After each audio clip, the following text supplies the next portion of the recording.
This is LBC from Global, leading Britain's conversation with Nick Abbot. He thinks he looks good in a bathing suit, he doesn't. Well, let's get back to it. These are texts and messages from last night. This says, our smoke alarm stopped beeping with that annoying... started rather. That makes more sense. Our smoke alarm started beeping with that annoying high pitch. After closer inspection, it turned out that it was fine and that Meghan Markle was sitting in our kitchen making a shrill noise. Is there nothing that woman won't do for attention? I have your Meghan update, by the way. This is all from the same day. Body language expert reveals Harry and Meghan's awkward moment at film premiere when they acted like A-list celebrities. They are A-list celebrities, aren't they? I mean, they're not B, are they? They are celebrities, and they're certainly A-list, not B-list. So you would think that they would act like A-list celebrities, being that they are A-list celebrities. But let's not get bogged down with facts. These are all headlines from today. Meghan Markle blindsided a senior royal aide in a very public way, leading to awkward moments. Exclusive. I meticulously researched Meghan's protocol breaches and was shocked by my findings. The dozen I discovered make it so clear. The signs were there from the beginning. Meghan Markle's new vintage of wine fails to sell out as it's revealed customers are paying the same for less alcohol this time. Revealed the hurt and upset Queen's scathing comment about Harry and Meghan's wedding and what she really thought about the couple's A-list guest list. Meghan Markle's reaction to being nicknamed Duchess difficult by staff who accused her of bullying and sending them demeaning emails. The birthday gimmick Meghan Markle project that never was. Royal expert reveals the Duchess scrapped plans that would have featured Adele and Stella McCartney but was quietly shelved. Meghan Markle aides who accused her of bullying were frightened of what she could do to them because of her infinite capacity for revenge. Veteran royal correspondent claims. How Meghan Markle's warm, friendly, hug-everyone approach caused tension in rather awkward royal household. I've watched Meghan since the beginning and have no problem calling out her monstrous behaviour. On the other hand, Kate, Princess of Wales, stuns in a stylish green blazer and trouser combo as she launches animated films to help people who work with children. Isn't she an absolute dream? Harry and Merthyr says, a friend of mine had an alarm going off every morning for weeks at 7:45. I thought it was his phone, but when having a checkup with his heart doctors, they told him it was his pacemaker running low. Warning! You want to get that scene too, mate? This text says, hi, I had a dream that I worked in a pork pie factory with you, sliced my finger off into the meat machine, went to hospital and you didn't tell anyone there was a finger in the meat machine. That actually did happen to me. I've told that story loads of times. Very, very briefly. Working in that factory is what put me off meat for 22 years.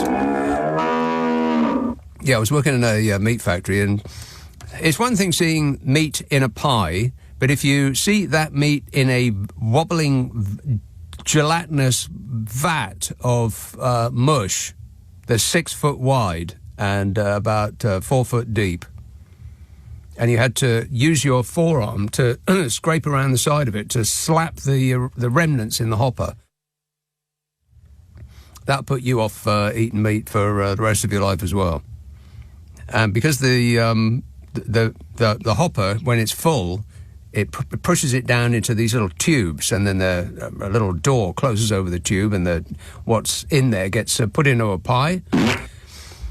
But as the hopper is sort of drains, then the force of gravity doesn't push the meat into the little tubes very well. So somebody had to push it down with their hands. And sadly, they left their finger trailing in one of those little tubes, and the door closed over their finger, putting their finger in the tube, which then went into a pie. And in a state of shock, they just walked off the floor. And about 2 hours later, we find out that they'd gone to hospital, and in these racks of thousands of pies, in one of them was a finger.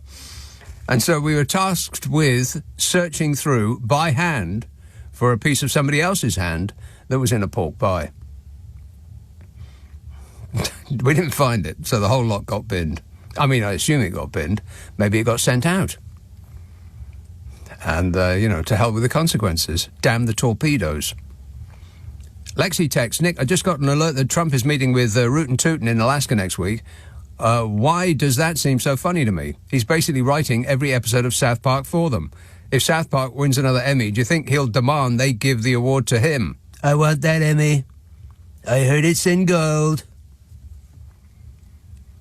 This says, Nick, did you see that the US government under the current administration has been removing climate science information and resources from various federal websites? It's all fake news, according to the Orange Man Baby. Yes. Yeah, he hates wind. I know a lot about wind. Yeah, it's called eating food that comes in a bucket. This says, after midnight, I have my 66th birthday. Well, this was after midnight, as in last midnight, so he's celebrating his 66th birthday today.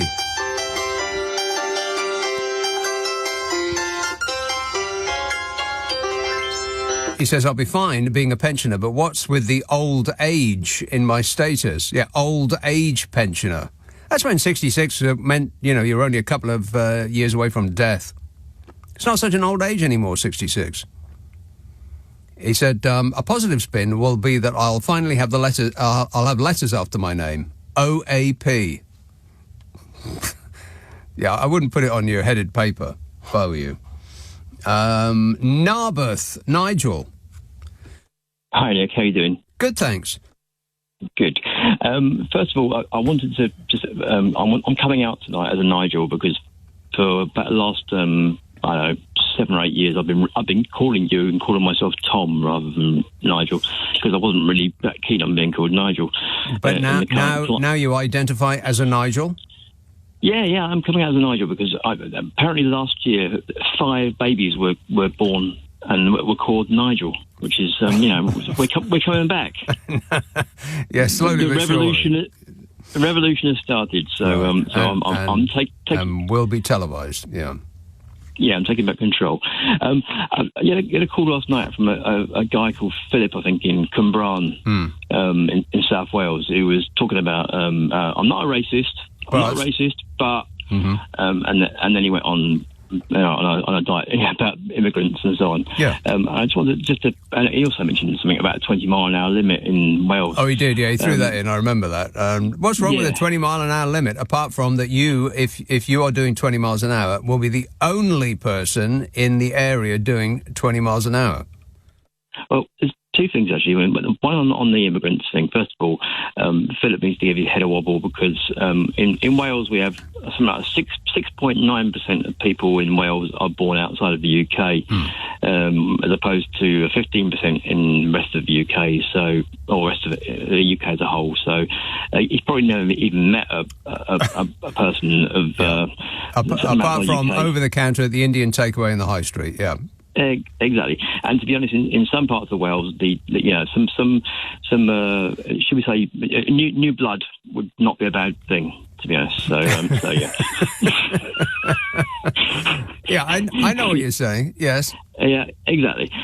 Just mix those genes up a little bit. Yeah. Exactly, yeah. And a 20-mile-an-hour limit thing. I saw an article last week by Will Hayward from The Guardian, who writes on Wales matters. And basically the 20-mile-an-hour limit has already paid for itself in terms of the cost of introducing it and putting signs up and all that business, etc., etc. Yeah, and death. Because the number of people that have not died this year and not been injured seriously on the roads has resulted in basically a massive reduction in costs to the overall to the people. And it's more pleasant to live around when people are doing 20 mile an hour on a road outside where you live or where you're walking or you're sitting and having a cup of coffee or something. It's much more pleasant to live around cars doing 20 than 30. It's like listening to classic FM, Nick. Basically, you're so relaxing. You can you coast through villages. Nowadays. Doing 20 miles an hour is like listening to classic FM. That's right. Exactly. So that's my experience of it. I live it and breathe it, and certainly I find that it's much more pleasant than driving at 40 mile an hour for a 30 mile an hour limit with someone still breathing down your neck. Yeah. Excellent work. Sounds like you've covered a lot of ground there, Nigel. Have we come to the end of your list? We have for now. Thanks, Nick. Excellent work. Appreciate it. you. Greta in Candy Durham says, can you get your smoke alarms and your carbon dioxide alarms hardwired now? No more batteries. Did you hear Trump said yesterday that he was awarded a Purple Heart for being in the armed forces? Also said he's going to put a nuclear reactor on the moon. He's getting more and more unhinged every day. Don't be rude. Well, he wasn't awarded a Purple Heart. Some people who had been awarded a Purple Heart gave their Purple Heart to Donald Trump. And he said something of the order of, if you think about it, I really earned it. Yeah, I've been thinking about it, Donnie, and you didn't really earn it. They just gave it to you. Not the same. And this is quite surprising. I cannot believe that I made this error. I made an error. Warning. And the error was, we were talking about cats, and I can't remember how it came up, but I said, the only pet that David Bowie had ever written a song about was the cat song, Cat People. He didn't write a song about dogs. Diamond Dogs. Good grief. I can't believe it. It's one of my favourite albums ever. I'm embarrassed. I apologise. I am very sorry that I screwed up. Totally I am so sorry. You just don't know how sorry I am. I'm sorry. Yeah, but fleas the size of rats, sucked on rats the size of cats. That sounds like right here. And 10,000 peopleoids split into small tribes and, all of the rest of it. Rock and roll! I mean, I could do the whole thing, if you want. No.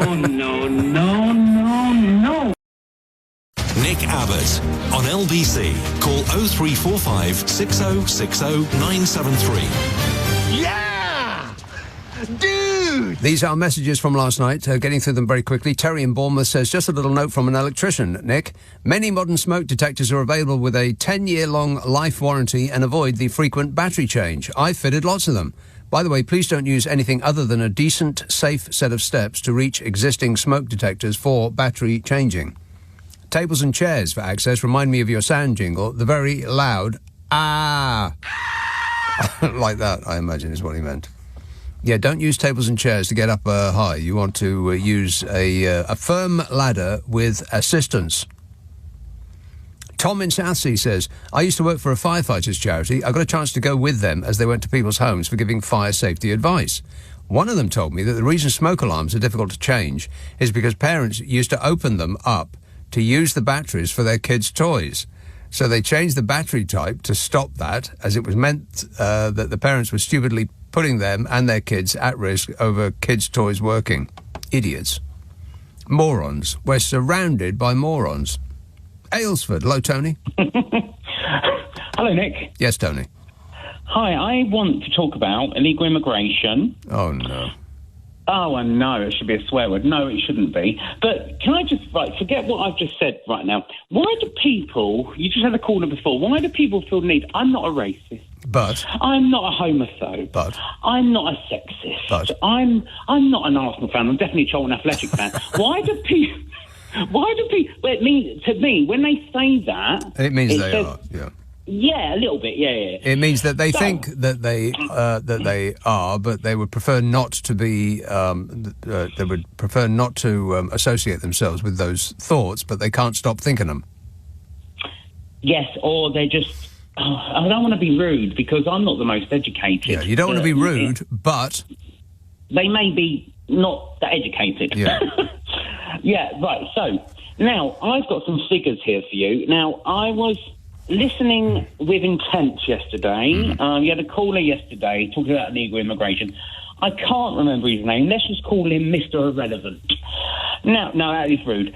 Now, guess, right, I know some of them are taken up from hotels, yes, but let's remember, these hotel... No, hold on. Let's remember that these hotel rooms that they're taking up, they are getting business from the government paying for it. All right. Can we skip to the end? Yes. Guess how much illegal immigrants get a day to live on? Is it £6? It's £7 per day. Right, £7 a day. Now, that is £49.18 a week. Yeah. Now, how can anyone really complain about that? Now, I spoke to someone, they want to work, they are staying in places, but I think this... Let's talk about legal migration. Oh, yeah, you know what? Let's not, Tony, but I appreciate the thought and the effort. God. That's the last thing I want to talk about right now. Phil in Devon says, warning, homework alert. Uh-oh. Can I recommend a film or documentary on prime time entitled Forecaster, a true story about how one man became so powerful and influential in the financial world that the authorities locked him up for many years without being convicted of an offence? A worrying example of how corrupt the global legal system can be. Right up your alleyway, says Phil. Well, I've got no idea what that is about, or really anything else that's happened on this show so far. Don't ask me. Mark in Streatham says, have you heard the actor who played Superman in Lois and Clark has joined ICE? Yeah, I did. Yes. Yeah. He doesn't look too good these days. I mean, he doesn't look like... maybe the work's dried up. The MAGA-loving actor who played the ultimate illegal alien, as in Superman, and how he was the grandson of Japanese Americans interned in US concentration camps during World War II. Is that the backstory to Superman? Superman was the grandson of Japanese Americans interned in US concentration camps during World War II. Is that the backstory to Superman? What, he's going nuts next door. What? I cannot believe you've just said that. What? I understand not everyone knows pop culture, but I mean, there's levels. I didn't know he was Japanese. He's not. No, they're talking about the actor, not Superman. Oh, the actor was the... Superman is an alien from a different planet.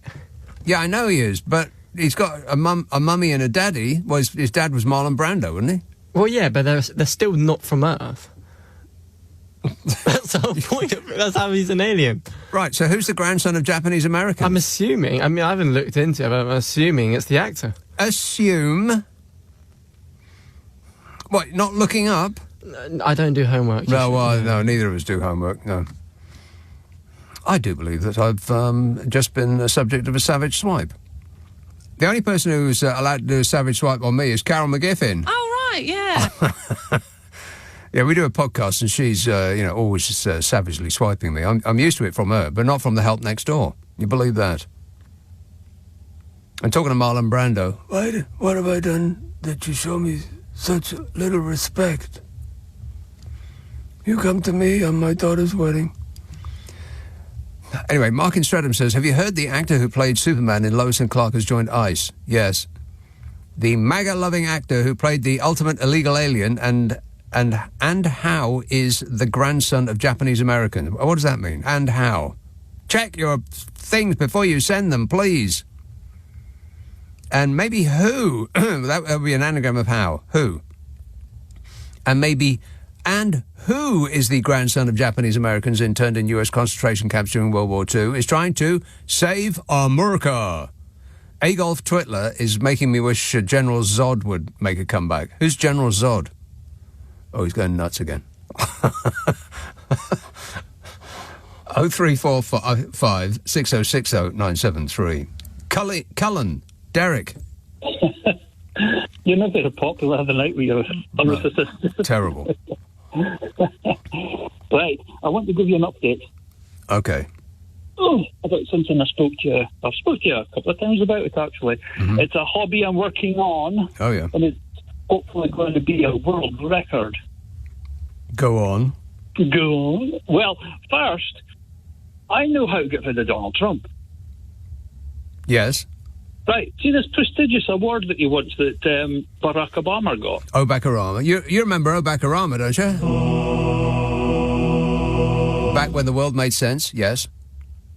Right, is there a cash reward goes along with that? I think it's £1 million, isn't it? Do they really give out money for the Nobel Peace Prize? Because I know they give out money for, chemistry and stuff like that. Where do they get the money from? No, from my bank account. Or nor mine either. No, but if you got rid of all these dinglings, yeah, then you would qualify for a Nobel Prize. It would be a Nobel Prize for dingling removal. Yeah. That's a small price to pay to get rid of him, because if he's not got any ding-a-lings, nobody's got to vote for him. Right. Anywho, I'm surprised you never mentioned the David Frost, what he said the last couple of days. David Frost? Yeah. Oh, that David Frost. Not the David Frost, the other David. The guy who looks like a melting candle. That guy. Well, I'm assuming that's him. He says that the Brexit success, Labour is slowly killing the Brexit success. Success. What? The Brexit success. Well, let's ask an expert. How's Brexit going? Brexit's going great. Brexit's going great. I thought you would say that. Anyway. Yeah, I promised one of your callers last night that I would add a chicken onto my tapestry because of her input to your show. Laura from Bath. A chicken on a tapestry. What tapestry? Yeah. The Cullen tapestry. Which is what? Well, I spoke to you in 2020 when I started making it, March 2020. Yeah.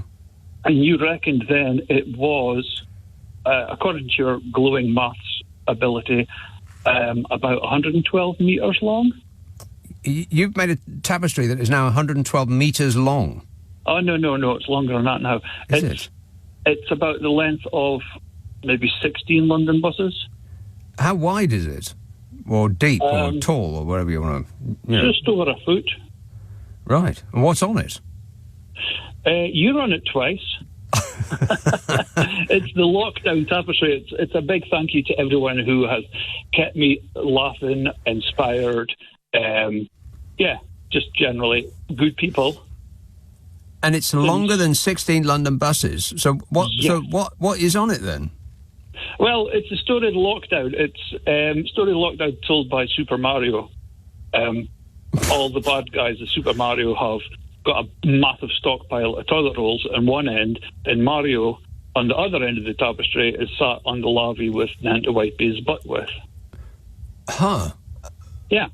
Well, can you send me a picture when you're done? I guess you'd have to send me about 100 pictures. Yeah. It was actually on the TV with David Jason a couple of years ago. Oh, yeah. Ah. Why, what had David Jason got to do with it? Because he likes that kind of stuff. I don't know. Del Boy? Yeah. It was on the Touring Tool Shed. I think it's still available on the iPlayer. Right. Episode 8, I think it is. The Touring Tool Shed. The Touring Tool Shed? Yes. What's that? It's a show on the... Right. It sounds like one of those afternoon filler shows that they just put on because they can't think of anything to do, and they can't shut down their channel because I've got no idea why. They didn't used to be on in the daytime.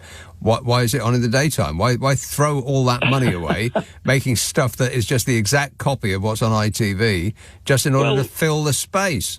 It was on at 7 p.m, as far as I know. I haven't watched TV since I started doing this thing. Oh, one other thing. Yeah, and another thing. That Welsh town, it's got the great long name. Yeah.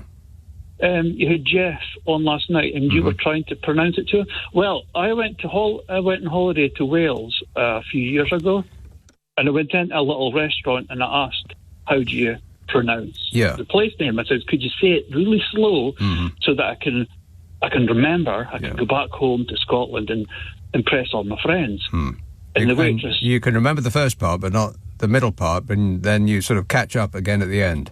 Well, this waitress in the little burger joint, she says, Wimpy. Wimpy. Yeah, never mind. Yeah, okay. It sounds like a listener with material to me. Oh, no. Say goodbye, Derek. Bye, Derek. 0345 6060 973. Judy in Connecticut says, this is in response to, I think I had a bit of a rant. I think I had a rant yesterday. Can you believe that? Yes. I had a rant about the people who were kowtowing to Donald Trump and just prostrating themselves in front of him and crawling across the carpet and begging for, favours. Judy in Connecticut says, there are lots of independent media places where the truth about Donald J. Trump is getting presented. The legacy media, the TV channels and the press, are owned by Trump sycophants. So they are just spouting his nonsense. People like Jim Acosta, Don Lemon and many others are doing great work. 2, how hideous are the gold... well, it says folders, but that's almost certainly a typo. The gold stuff, all that tat, plastered everywhere in the Oval Office. It reminds me of a childhood project I did to decorate my boring wardrobe. Yeah, it looks like somebody's gone down to what today's equivalent of Woolworths is. I mean, I guess it's, Temu or whatever those Chinese websites are. And they've ordered a lot of applique cherubs and stuff like that. And he's just stuck them on the wall and had them painted gold. And this is in the Oval Office. He's also dug up Jackie Kennedy's rose garden and paved it over. Looks like the outside of a cheap restaurant now. Amazing. And I would assume that it's to his taste, but you just don't know what he does in order to upset the libs, or what he actually means. And it does indicate to me that he ain't leaving. I mean, if he's going to build a ballroom that's bigger than a football field, that's actually true. It's about 1.5 times the size of a football field. A ballroom that's going to be bigger than the building it's attached to, which is the blooming White House. If he's going to build one of those, then he's not leaving. Of course not. But you talk to Americans about this and they're like, oh, no, rules and we've got laws. And not anymore, you ain't. Wake up. It's a coup. Nick Abbott on LBC. Call 0345 6060 973. Hot H-O-T-A-I-R. Last 2 messages from last night. This says, hi, Nick. Hi. They could put them on an iceberg. Talking about Trump and Rootin' Tootin'. Because they're meeting in Alaska, which is, and Alaska, America, is very near Russia. You could see it from there. He says, hi, Nick, they could put them on an iceberg each and move them back and forth depending on who was shouting the loudest. Well, that'll be Trump shouting the loudest. He just fills the air with noise and nonsense in order to suck up all the oxygen in the room. And Vlad the Insane will just sit there, drumming his fingers, or probably not moving at all, just waiting for him to, blow himself out. This says, hi, Nick. Hi. Unfortunately, your orange mate's threats are actually paying off. Many companies are having to build new factories in the USA. Good bluff by Trump. Well, that would be good if it were actually true. But all of those things that Trump is announcing are mostly things that the companies or the countries have already announced. And he's doing this with everybody, with Japan, with the EU, again and again and again. They're telling him, oh, yes, Orange Jesus, we'll do anything you want, and here are some presents. But they're just announcing things that they've already announced. And second, they aren't going to be making stuff in the USA because the labour costs are too high. And you know how long it takes to make, for instance, a semiconductor factory? 5 years. It's not going to happen. It's just for headlines. It's just so that he can go on TV and say, I won. And his fans will whoop and cheer. They'll whoop and cheer because they won't check any of the facts because they are poorly educated. I love the poorly educated. They keep giving and giving. 0345 6060 973. Holland Park. Hello, Nick. Oh, hi, Nick. I wanted to discuss a novelty social and cultural divide. Possibly I would consider as divisive as Trump, Brexit and Gaza. And it is hot tubs, otherwise known in this country as jacuzzis. And as a novelty for this evening, I'm calling you from my outdoor garden hot tub, sitting in it. Now that's the thing. Do you not like hot tubs and jacuzzis? I would never get in one. No, it's like you don't like them. It's human. It's funny. It's hot human soup. Ugh. No, it's lovely. It's clean. It's crystal clear. I very much doubt it. As a concession for this call, I've turned the jet bubbles off, the massage bubbles. You're welcome. And but I do find it's amazing. People either love it, they come in, and when guests and family, and other people refuse, they never want to come in. And I also want to point out to the naysayers, though, that in ancient Greece and Rome, the baths, the hot spring baths and general and hot baths were a huge cultural, social fulcrum. Business was done there, politics was discussed. Yeah. Well, they didn't have showers, though, did they? Good. They were cleaning their bits in there while they were having a chit-chat. Well, funnily enough, the Romans did have showers, but but it was the best bit. But the thing is, you weren't going there to wash. Actually, you washed before. They were very clean, the Romans and the Greeks. Yeah, as opposed to what you're talking about, which is it's just this swirling mass of human detritus. Ugh. No, it's got filters. It's super clean. And what could be better? I'm sitting looking up at a not quite dark sky, full of stars, and I've just seen an owl fly past. Not in Holland Park, by the way. An owl? Really? That was a duck. Yeah, that was definitely an owl. I even heard it hooting tooting in the trees earlier. An owl? Yeah. Really? Yeah, cuckoo. Okay, you're getting close. You'll have to change the jingle pieces and get an owl sound. All right, you're such a big fan of hot tubs. If you went to a hotel and they happen to have one on the balcony of your room, would you get in it? 100%. Why not? Why wouldn't you? Oh, gross. I mean, you're not putting your head in it and drinking it. You're kidding. Well, some of that water is going to get in your mouth. Of course. How would it get in your mouth? Because only if you put your head under the water, which even in my own hot tub, I do not put my head in the water. Right. Only my body. Okay, well, then you've already admitted. Well, that's you admitting that it's not that clean. Well, it's clean enough. Clean-ish. When you're in the bath... Okay, do you take baths? Not really, no. Okay, but if you were in a bath, in your own bath, would you put your head under the water to wash your hair or so? I used to, as a kid, yeah. Yeah, no, as a kid, kids don't know that anything. Doesn't count, right. They would put their head under the water in virtually any... No, I would put my head under the water in a bath. Yeah, sure, why not? Yeah, I think But the difference with a bath and a hot tub is that a bath gets drained with each use. A hot tub, thousands of people could have been in that hot tub before you, Nick. Well, actually, it's my hot tub, so I know exactly how many people have been in here, either with me or before me or in your front garden. In your front garden, wait a minute. In your front garden, listen to me. In your front garden, do you have pampas grass by any chance?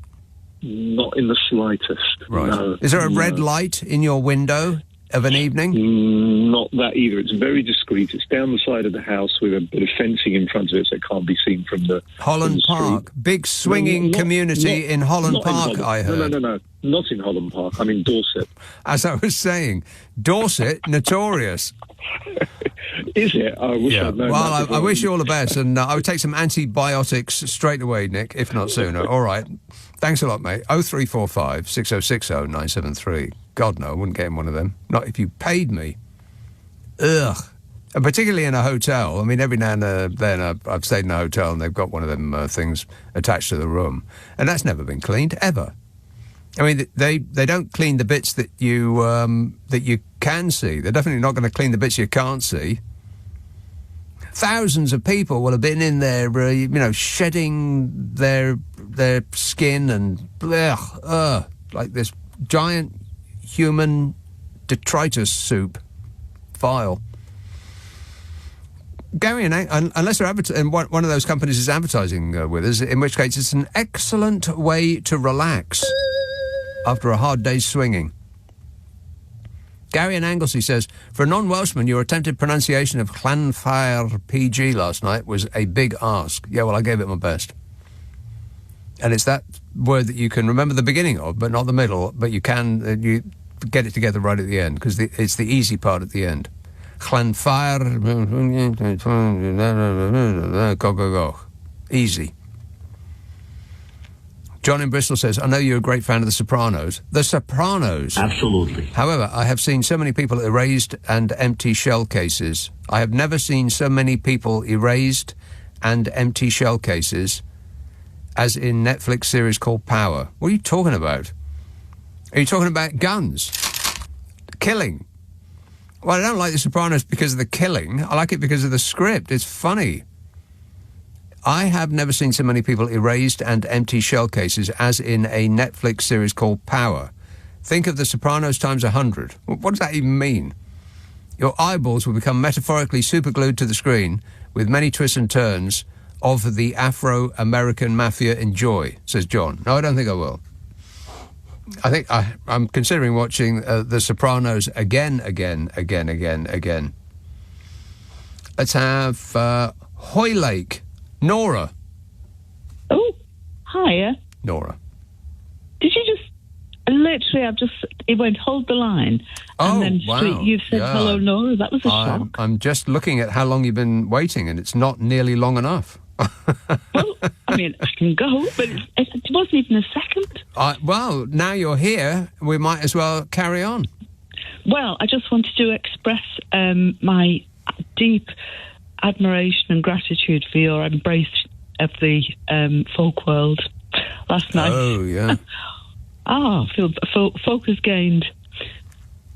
Well, yeah, let's not get carried away. I'm not like a fan of folk, and I'm not going to be exploring the folk section of my streaming service. You haven't got your finger in your ear yet, no, then. But it happened to be the number one folk... the number one streaming album, even getting more streams than Rumours by Fleetwood Mac, which, as I said last night, is always either number 1, 2 or 3. It's incredible. That the staying power of that album is just extraordinary. Yeah. But yeah, they were the number one streaming thing. So I thought, oh, well, how bad could it be? And it was actually very, very good. Have you heard of it? No.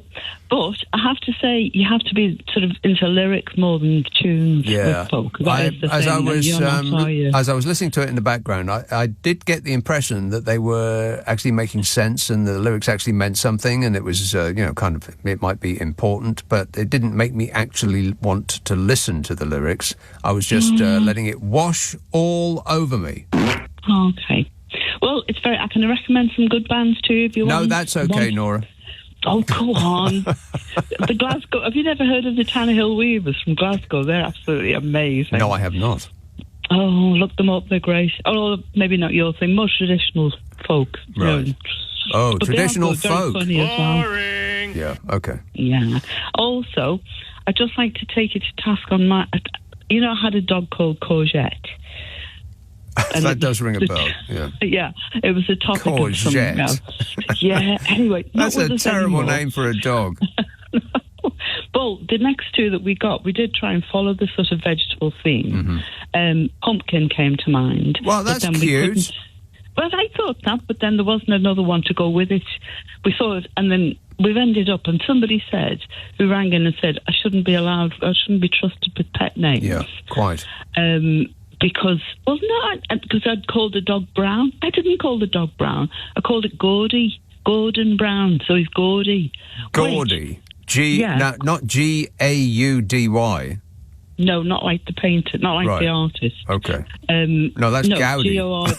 Gordie. Not the same. Not Gaudi, Gordie, as in what Donald Trump has put on the walls of the White House. Gordie, Right. Gold sprayed tat. It's Gordi, yeah. But it also fits almost with the vegetable theme because they are gourds, aren't they? Pumpkins. No, that's gourds. Courgettes. Yeah, close. No cigar. Yeah, almost. Not quite. Yeah. All right, good work. Thanks a lot, Nora. 0345 6060 973.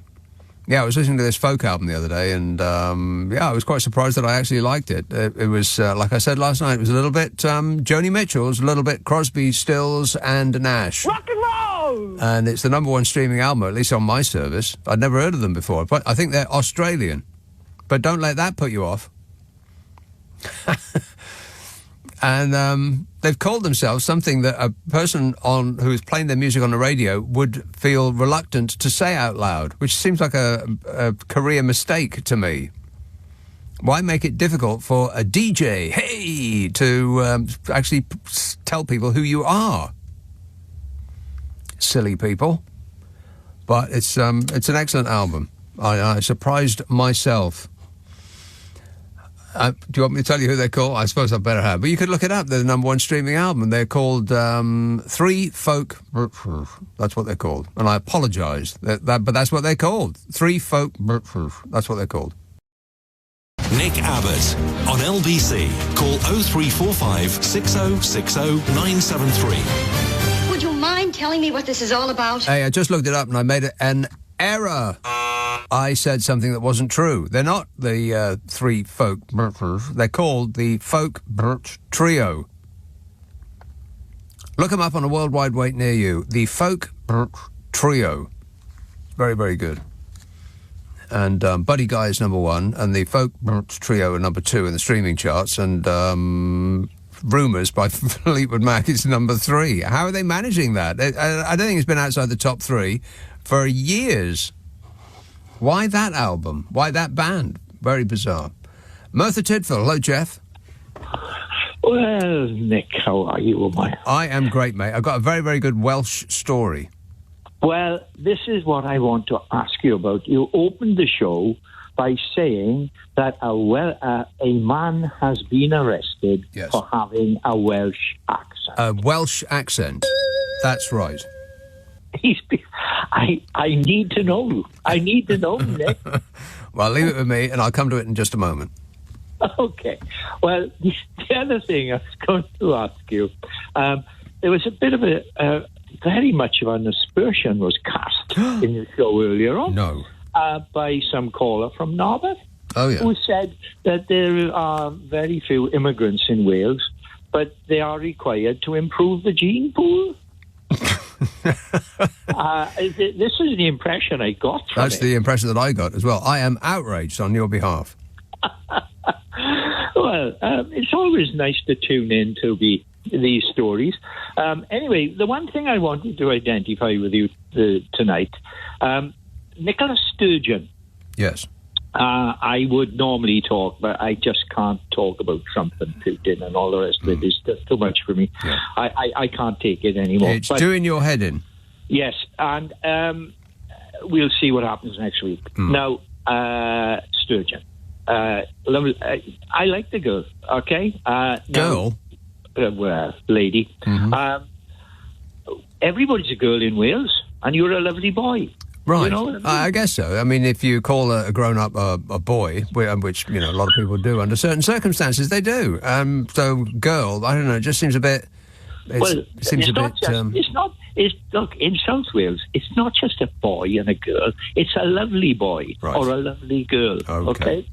Okay, as long as you get the lingo. Yes. You're all that clan fight and all the rest of it. Right. I'm thinking of having you arrested, by the way.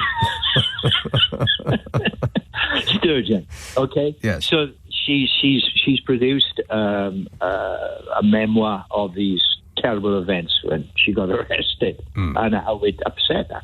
And they showed it brought it all back to me. It was quite a bit of time ago. If you look at the videos, they put a murder tent up in her garden in a semi-detached somewhere in the suburbs. And it was there for 3 months, a murder tent. Like 3 months? Really? 3 months? Yeah. And it was in that garden for 3 months, a murder tent. Like as if they were digging up the garden. Can you imagine what it would have done to her grass? Mind you, grass bounces back. Maybe she had some flowers. They'd have been, they'd be goners, putting a tent for 3 months. Look at the video of it all, which just came up because they showed it again when they were talking about the story. Right. And it brought it all back. There are no numbers on the police epaulets. No numbers at all. And I maintained all along it was a put-up job to finish her off, and it did, because the UK government is not going to tolerate Scotland leaving the UK, and she was a target. You got it. Now, if they can do that, Nick, they can do it to you. Anything. Okay? Yeah. And I'm not worried about you. I'm worried about me. Right. Okay? Well, you should be. Because I got a Welsh accent. Yes. You should be in jail, Jeff, as I'm about to describe. And I need to know that story. Okay. And I need to know it now. All right. Well, leave it with me. Now might be a little bit of a stretch, but shortly. How does shortly suit? I'll pencil you in for shortly. Thanks a lot, Jeff. 0345 6060 973. Sheila in West London says, did you hear Donald Trump on the news today? He actually said a lot of Russians have died. A lot of Ukrainians have died. We are looking to get some back and exchange. You're going to get some back. What, like taking a shirt that you don't like back to M&S? I don't think it works like that, Donny. He had switched to talking about land, but hadn't clarified this, says Sheila. Right. Well, with that noise going on in his head, it's a bit difficult for him to, keep track of what it is that his mouth is saying. I'm not sure that the brain and the mouth are in any way connected with that man. Taunton. Hello, John. Oh, hello, Nick. How are you? Good, thanks. Marvellous. I was just telling Aaron, your producer, your glamorous assistant, my partner bought me a Nick Abbot mug. Where'd you get that from? Off Tinternet. Right. Now, you can get it presumably made. There is not a shop of merchandise. I think there is. No, but the thing is, it's got a picture of you on it, but then I sent it back because you said that it's that picture on LBC. Yeah. That they found that on a bus. Yes, we did, yeah. That's not really you, so I didn't really send it back. But actually, it's got that picture on it, and then it says underneath it says, "Sod this, I'd rather be listening to Nick Abbot." Well, that doesn't make any sense. If you're drinking out of a cup, that doesn't prevent you from. It's not an all-encompassing activity, is it? You can do all sorts of things when you're enjoying a hot beverage. That's true, but it's a nice mug. It's one of my proudest possessions. Is now. it? Right. I'm not a deranged fan or anything. No, of course not. No, I hadn't even considered the possibility. I wanted to talk to you about Farage, right? No, really. It's funny stuff. Honestly, it's not material. Okay, then. It's off his own YouTube channel, right? Today, right? I watched for the first time ever. It's like checking out the enemy. I thought, I wonder what his own YouTube videos are like, right? Yeah. You say about Fisher-Price, goggles and all that, binoculars. So anyway, he was up in the northwest and he kept visiting places and saying, all these hotels have been taken over for immigrants and all this. And then he looked like a spiv, right? Yeah. Like he had these like sort of suits on that were like checkered. So he looked like some kind of demented ringmaster from a circus. Well, he looks like that. I suppose spiv is the word. The spiv from Dad's Army, doesn't he? A little bit like, want to buy a watch? Absolutely. And he turns up at these places, right, with a camera crew. Yeah. And when he knocks on the door, they arrive with security and everything. They don't want to let him in. Of course not. I'm thinking, if he knocked on my door, I wouldn't want to let him in. No. And then he came out with this bizarre story with some local guy that said, these people are all coming here. And he said, we've been told they went on a trip to Anfield. And Farage looked at them and went, Anfield? And the guy said, yeah, he said, Liverpool's football stadium. And Farage goes, I know what it is. He says, you mean these asylum seekers, immigrants, illegals, they went on a tour of Liverpool Football Club? And the guy said, yes. He says, and I don't know who paid for it. And Farage pointed at him and said, you did. Yeah, you did, right? So he doesn't have a clue about any of this, right? And then later on in the YouTube video, his own YouTube channel, and he doesn't correct what he'd previously said, he was on this crappy little Chromebook, right? And he's looking at these people from that centre, and it's on a refugee charity website, and it's showing their tour of Liverpool Football Club at Anfield, which was paid for by the charity, right? Right. So he's showing them and he's saying, look at these people. He said, they're paid for by the charity. He said, they're showing selfies. They're sending them abroad to people, showing them how great it is here. And then he read one of the comments from one of the asylum seekers. It said, afterwards, we had fish and chips and pizza. And Farage goes, fish and chips and pizza? And it's like absolutely outraged. And he felt like saying, what are they supposed to eat? Gruel. And he actually, at that moment, he reminded me of Zippy off Rainbow. It's like... Well, I'd had that thought before, yeah. Fish and chips and pizza? What's going on? It's just Well, if only to clip up bits of him saying things to use frequently, I might take a peek myself, but I'm not sure I could stand very much of it. He's got his own YouTube channel, for crying out loud. Well, I hope it's making you a lot of money, Nigel, and that you're very, very happy. He always seems to be utterly delighted with himself, doesn't he? Have you seen a picture of him where he's not guffawing? They all look like they're having such fun. All right, thanks a lot, John. This text says, genuinely and spookily, my smoke alarm started beeping today. I had to buy one of those batteries that doesn't fit in anything else in my house. I haven't fitted it yet. Bleep. Get on with it. Josie says, hello, Nick. Well, another balmy evening, B-A-L-M-Y. And people are having barbecues and parties. Great. I'm going to moan now, as one house near me has the music up very loud. Nothing wrong in that, except they're playing bloomin' Oasis music. Oh, no. I can't stand it, says Josie. Whinge over. Hey, Josie. Stop whining. 0345 6060 973. Hey, have you heard of a guy was arrested for having a Welsh accent? I'll come to that in a minute. Matt in Portsmouth says, my first stretch of vegetarianism started when I was in a band which used to rehearse in a room next to a pig head boning factory. All we could see out the window was a huge industrial skip overflowing with pigs' heads. Oh. Wow. You didn't need to send me a picture of that, Matt. I've got a pretty vivid mental image. Thanks. 0345 6060 973. Friday, Saturday, Sunday night at 10. Nick Abbot, LBC.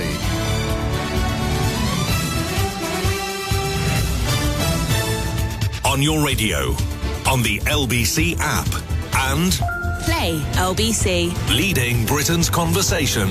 This is LBC.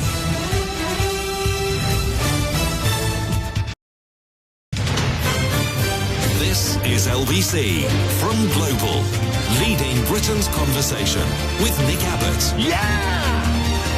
Dude! Hang about, Nick. Listen. Now, what I'm trying to say to you is this, Nick, right? Steve in Nottingham says, I'm going to watch Meghan and Meghan 2.0 on Prime Video tomorrow. I can't wait. She kept those quiet. What's that? Meghan and Meghan 2.0. What are they?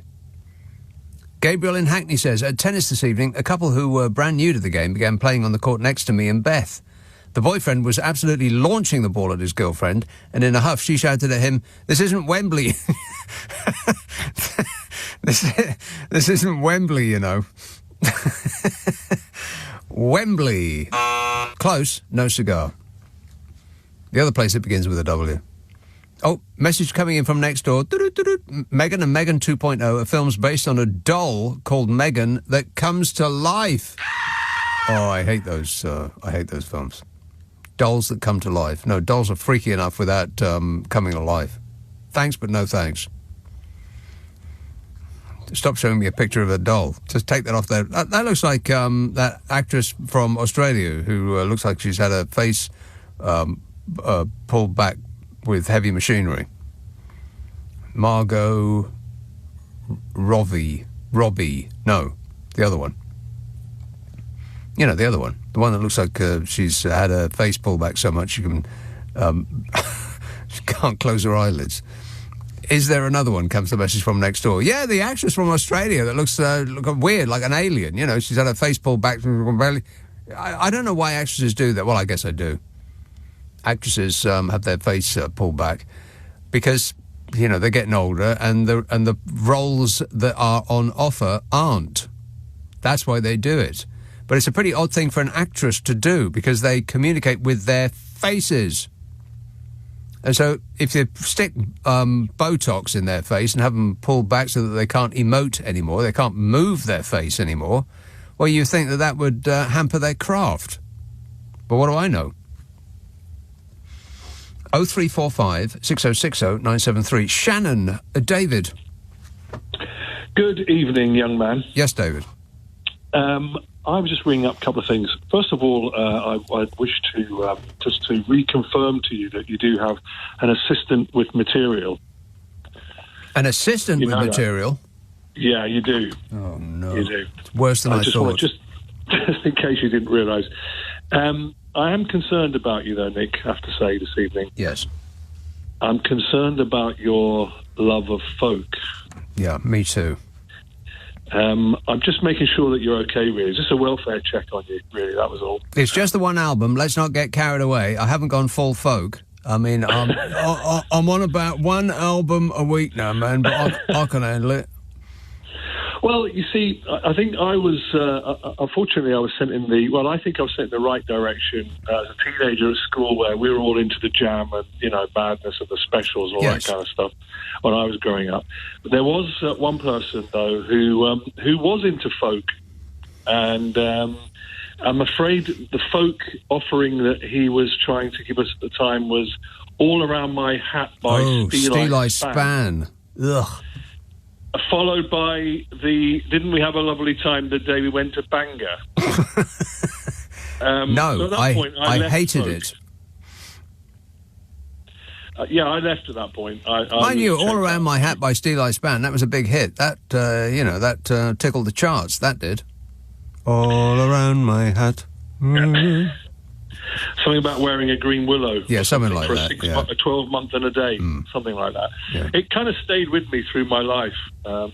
Unfortunately, like a bad smell. You couldn't get rid of it.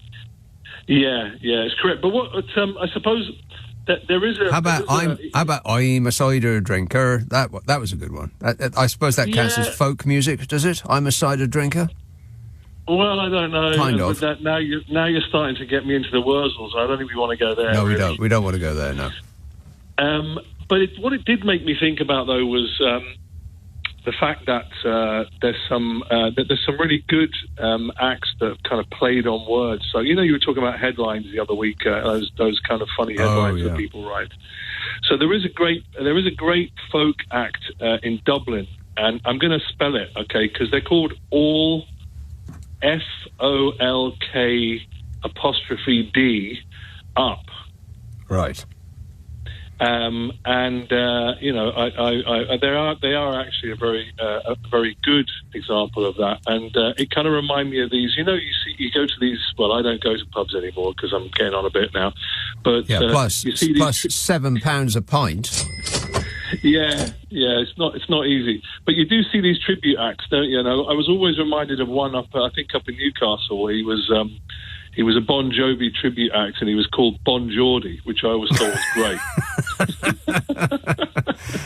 I would think about staying if they started playing in a room that I happen to be in. Yeah. I mean, I wouldn't cross the road to go and see them, but, if they happen to be striking up, if the band struck up on a stage and I happen to be looking in their direction, I wouldn't leave. Not straight away, anyway. No, I think you've got to give them 10 out of 10 for creativity.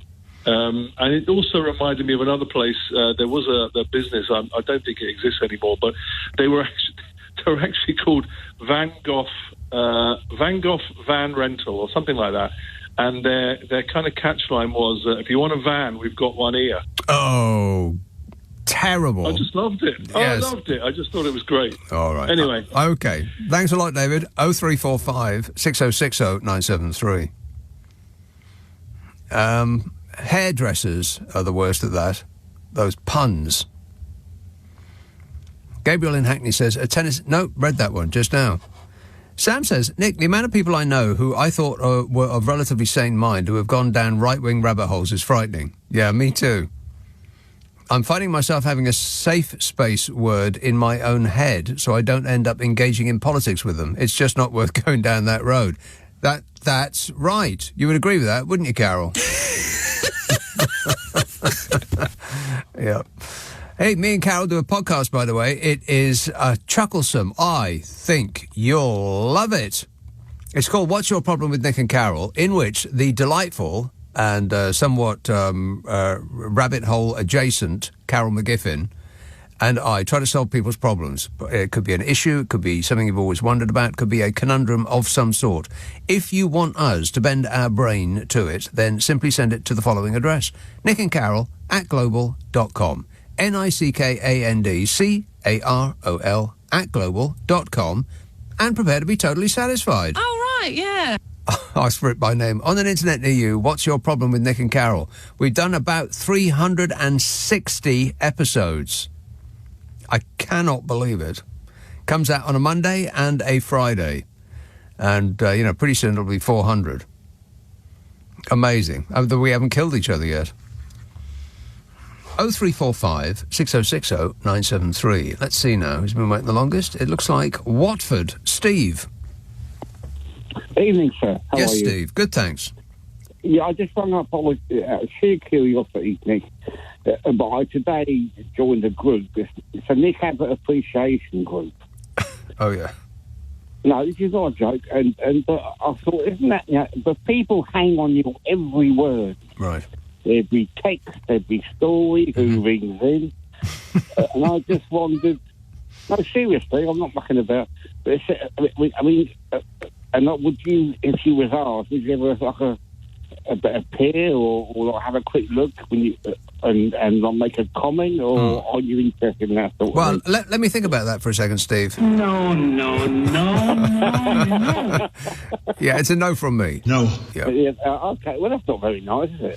Well, I'm just being honest. I'm thinking about it. I'm thinking... No. No. Oh, okay. Yeah. Definitely not. Negative. Yeah, it's going to be a very quick conversation. Only one more quick thing. Do you think it's going to get to the point, Nick, where everyone's mobile phone, everyone's phones, be it, I don't know, iPhones or Samsungs, they're going to be so full of sort of fluff inside that it's going to get to the point where people can't ring in. Fluff? Into your show or any show. Fluff? Because of the quality. Do you mean fluff? Well, in the speaker, I hear you often say that the sound quality on people's phones is dreadful. Yes, it is.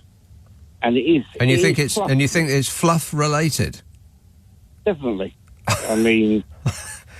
Well, I suppose if you did pry open your phone, then you would probably find some fluff in there because it sits in your pocket. And where does fluff go? In your pocket. Yeah, but on iPhones, it's not easy. Well, it's impossible unless you're one of them geniuses there in store to open it up, which I wouldn't attempt to do. I might break it. It'd probably void your warranty. Well, I haven't got one that's out of warranty. It's about 8 years old. But, I mean, it's going to get to the point where everyone's phones are in such poor quality. Yes. That people can't ring in. No. Maybe you should think about changing your phone because it sounds like you're talking to me through a sock. Well, I probably am. Do you have a sock in your mouth right now? Do you want to check while I wait? Yeah, I will do, yeah. Okay. Thanks, all right, let me know. Thanks a lot, Steve. Keith in Hatfield says, Nick, Diamond Dogs is one of the best albums ever. Doesn't get enough praise. Bought it when it came out in 1974. It is one of the best albums ever. I would have to say it was in my top 3 favourite David Bowie albums, which makes it one of my top 3 favourite albums, period. I don't know if it doesn't get enough praise. I'm not sure that that's entirely accurate.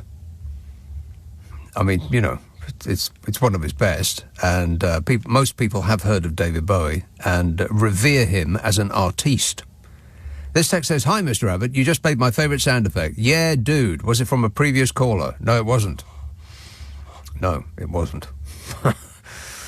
Nick in Colnbrook says, "Did you know Alice Cooper has made a new album out called Revenge of Alice Cooper, and you can hear it all on YouTube. Enjoy," says Nick. No, that's okay. That's all right. Not that bothered about Alice Cooper. Not really. I mean, Elected, with fantastic track. And if School's Out comes on, then I'll jiggle around a bit, perhaps, if necessary. But other than that, not much. Melbourne, Gavin. Oh, I've been waiting so long I forgot what I was going to talk about. How are you, mate? Very good, Gavin. Thanks a lot. I nearly fell out of bed. I never listened to that lawyer guy who comes on before you. And the guy rang up. He wanted to sue the council about the rubbish bins. He said, you better ring Nick Abbott. Yeah, I know. Can you believe that? And my mother said the same thing. Now, yesterday, very upset with you. Uh-oh. Diamond dogs. You know I love cats and dogs. How didn't you pull that out of your hat? I just don't know. I actually sat here and said, well, you know, there was cat people. We were talking about cats for some reason, can't recall. Yep. And I said, well, you know, David Bowie wrote a song about cats, cat people. He didn't write a song about dogs. What an idiot. I actually said that out loud. Now, I have had the privilege to meet David. Oh, yeah. Ian, you've heard of the famous Ian Meldrum, Molly? The famous what? Ian Molly Meldrum, our music guru. He put Abbot on the map. No, I have never heard of him. You're joking. He's an Australian. He's called who? Ian Meldrum. His nickname's Molly Meldrum. He used to be, well, I'll say it, he was Elton John's boyfriend at one stage. Right. Well, Seriously. I have no information on him at all. It's the first time I've ever heard of any of this. Daddy was, and if my that's late not daddy true, by was the his way, I tenant. would like to apologise to Elton John. Go on. It is true, because I've been to I used to go to his parties when I was young. Right. He's not in a good way. He fell off a ladder. So I've had the privilege to meet, the Stones, ABBA, Elton. So what was David Bowie like? What year was it? I was just Bowie, about 81.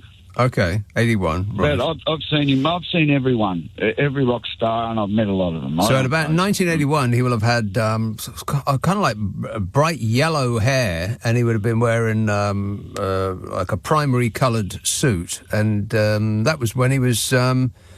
That was Let's Dance, wasn't it? 81. I'll have to look that up. About that. Yes, that time. That time he was out here to film that. Yeah, correct. He filmed that in Northern Territory. Yes. Let's Dance, which is you don't like it, the dancing in it. I don't either, but it's still a good song. Actually, I've just looked it up. 1983. Let's Dance. There you go. And in when I was about 15, 16. I might have been 13, 14. He was Ziggy Stardust, and I saw him at Festival Hall, which was our big centre then, where the Beatles played, blah, blah, blah. And he came down in an egg from the sky. An egg? I'm serious. I go, what's going on here? Because we were front row. I go, what's going on here, boys? And he came down this golden egg, and it opened up, and out he came, Ziggy. Didn't Lady Gaga show up in an egg somewhere? I think that's where she must have nicked that from. She would have nicked it off the Genius. Yeah. She would have knocked the Genius. Now, I've lived in England. I don't. I follow British... Well, I've told you 10 times. I follow British politics. For the last 18 months, I thought Kenny Badenoch was a man. So presumably you hadn't seen a picture of it, you were just thinking that Kemi was a male name. Right. I had to Google it. And then you go on about Fabricant's hair. I had to Google him. What? Oh. Is that a wig or I've what? got no idea what that is. It looks like it looks to me like one of those plates of plastic spaghetti that Italian restaurants put in their window. 100%. What the? I thought Bodger was bad. Yeah, that man needs to sack his stylist, presuming he actually has one. And if he doesn't have one, then he needs to get one. Now, before I leave you, yes, do you get all right with? I don't want to do a bad note, but rest in peace, James Whale, the whale. He was a legend. Right. Yes. The big whale. Do you get on well with Rachel Johns? I don't know her. I mean, we don't... Radio people don't tend to speak to each other, even if their shows abut each other, because we're in different studios on different floors. So, yeah. No, I don't know her. But thanks for asking, Gavin. Nick Abbott on LBC. Call 0345 6060 973. Are you trying to be funny? Because I'm all out of laughs. Well, I tell you what is funny is that story about the Welsh guy who was arrested for having a Welsh accent. Did you read about that? I'll come to that in a minute. Andy in Horsham says, "Hi, Nick. Last night you stated that lozenge rhymes with orange. Well, it doesn't." Yeah, it does. And anyway, how come you're in charge of rhyming decisions? What happened to democracy, says Andy. Democracy? Andy, you sound like one of those far-left radical fascists I've heard so much about. Emma in Fulham says, your Marlon Brando sounds like Donald Trump. You also once did an impression of Rishi Sunak, and it sounded like Gavin Williamson. Other than that, loving the show, and you need to give the help next door a raise. Well, no, and it's got nothing to do with me, but no. This text says, do you not remember the episode of Only Fools and Horses where they tried to sell a fake Bayeux tapestry? No, I've never seen an entire episode of Only Fools and Horses. I've seen the clip where they are loosening the chandelier. That's funny. And the one where he falls through the bar, also highly amusing. Other than that, I don't know anything about it. 0345 6060 973. Cumbernauld. Andrew. Good evening, Nick. How are you doing tonight? I am super. Thanks for asking. I was just going to suggest, just as a preamble, the place in northwest Wales with a very long name was just a publicity stunt by the London Midland Scottish Railway. The London Middleton? London Midland and Scottish Railway. Midland and Scottish Railway. The LMS. Right. And I think it's always, as I understand it, it's always been fanfare PG to the locals. Yes. But they wanted to drum up a bit of interest and get people to go there. Right. So they added the rest of it as an absolute nonsense. It's never been that to the people that stay there. Right. But it's not nonsense, it's just a description of the area, isn't it? It's like the house on the hill with the river going by and, like, you can't miss it, it's the second on the left, that kind of thing. Yeah, but in the same way that you don't add a whole lot of letters to the end of Croydon and try and pretend that the people of Croydon call it that. Yeah, which is basically what happens. So, right. But I was going to recommend kind of folk music, but kind of not. Have you ever heard of a band called Hayseed Dixie? Called what? Hayseed Dixie. Hayseed Dixie. They're an American band that do rock and metal classics in a ding-a-ling banjo-picking style. Huh. Well, that sounds interesting. They're touring in October in the UK. Yeah. Now, they do their better sort of songs include You Shook Me All Night Long by AC/DC, Walk This Way by Metallica. Aerosmith. Aerosmith. And Run DMC, latterly. Yes. So they do these various rock classics in a banjo-picking style. Well, that sounds good. And it's not entirely serious. No, it doesn't sound serious, no. No. So I've never seen them myself yet, but if they were to tour reasonably local to me, I might very well make an effort to get a ticket. Right, So well, if I happened to be sitting in a room and they walked on stage, I wouldn't leave straight away. How does that sound? If they walked on with their dungarees and their banjos, you wouldn't run for the door. Not immediately, no. You'd give them a hearing first. Yeah, I'd give them a couple of minutes, tops. Yeah. But you can't say fairer than that, can exactly. you? Yeah, you're a fair man, Nick. So I was going to suggest that you probably won't go all the way to somewhere like Ashford or somewhere like that to see them play. But no. If they set up outside my house, I won't close all the windows. Yes, if they happen to be out playing out in the street in front of your house, then I wouldn't call the police immediately. You give them a couple of numbers and then exactly. Yeah. It's the best I can do. Yeah, so that's fair enough. And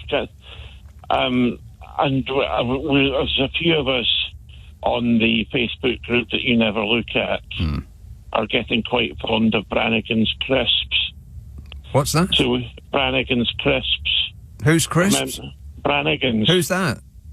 It was a brand of posh crisp that was introduced by KP many, many moons ago. Right. And there's quite a few of us seem to be quite fond of them. They were discontinued about 20 odd years ago. Oh, and you kept some back for emergencies. No. I was going to see if you I don't think you remember them. No, I don't remember them at all. No, the most exciting crisp event in my lifetime was when they brought the salt twist in packets back. You remember that? The little blue salt bag. Yeah, the little blue salt bag that used to come in crisps. They were not pre-salted for your convenience. You could add the salt yourself. I'm not entirely sure how that made it better, other than you could perhaps reduce the amount of salt intake. But then if you're eating crisps as a health food, then I think you need to think again. Yeah. Exactly. So we can't get you to front a campaign to bring back Brannigan's. Certainly not. No, but thanks for asking, Andrew. Appreciate it. 0345 6060 973. This text says, Nick, Trump seems intent on removing the Kennedy dynasty and replacing it with Trump. The Rose Garden getting paved over, the Kennedy Center Opera House being renamed after Melania. Hey, Melania, they're naming an opera house after you. I don't care. Yeah, she's not remotely interested. And the proposal to rename the entire Kennedy Center after himself. The end goal seems to be that in years to come, the perception will be that Trumps are America's only political dynasty. Well, you know what? I hadn't actually thought about that, but if you add all those three things together, it does seem like what's happening. God, I mean, is no one going to say no to that man? It is like the United States of America has been taken over by the mafia. Absolutely. And everybody's petrified of him. Which does rather imply that when the cameras are off, he is an absolute screaming nightmare. Can you imagine? I mean, you've got billion-dollar companies who are crawling across the carpet, kissing his shoes. They're not doing that because, he's nice and affable. This text says, it's Dave in Bordeaux in France. Bonjour, Dave. Thanks to you and your mate Carol, I've just watched Team America World Police for the first time, and I'm now very keen to book a holiday to Turkestan. Well, I hear it's lovely at this time of year. He says, it's got me thinking, do you remember the last century when we used to book our holidays on teletext holidays on the telly? I remember my mum seeing a great deal for a holiday in Torremolinos. She didn't write the details down quick enough, and so she had to wait for 100-odd pages to go around again before the offer reappeared. Yes. God, you tell that to the kids today and they won't believe you. Teletext. Oh, my God. How lucky are we now? I mean, this is the greatest time, even, despite absolutely everything, this is the greatest time to be alive in history. It just is. Because you go back 20 years, practically nobody had the internet, nobody had a computer, this like high-performance computer in their pockets that could tell you where Venus is in the sky and could also tell you when your bus is due. Amazing. And if you're of a certain age, you didn't grow up as a child with all of that stuff, which I think is a benefit. I would not really, I mean, it doesn't seem like the kids are benefiting from having grown up in the age of the mobile phone, because they are undeniably utterly addicted, and that's not healthy. And neither is it physically healthy, because they've all got old person stoops because they can't stop staring at it.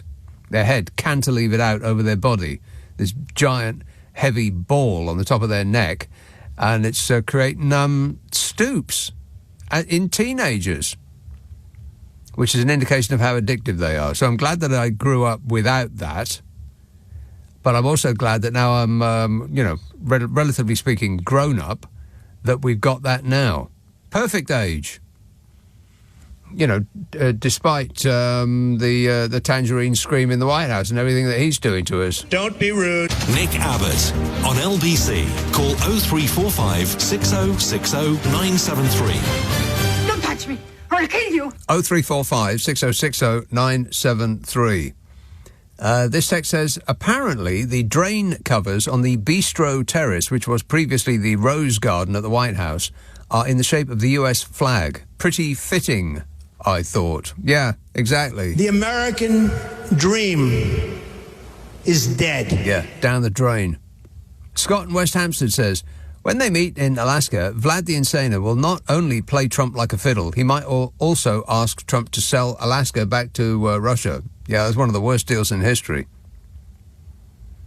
And this one, which may or may not be from the same person, says, aren't we just back to square one? Despite the threats of sanctions, Trump is just going to give Putin everything that Putin wants. Putin. What intel has Putin got on Trump to play him like a fiddle? I don't know, but it must be pretty bad. It must be really, really bad, because, you know, what we know about him, what we know about Donald Trump that he brags about is bad.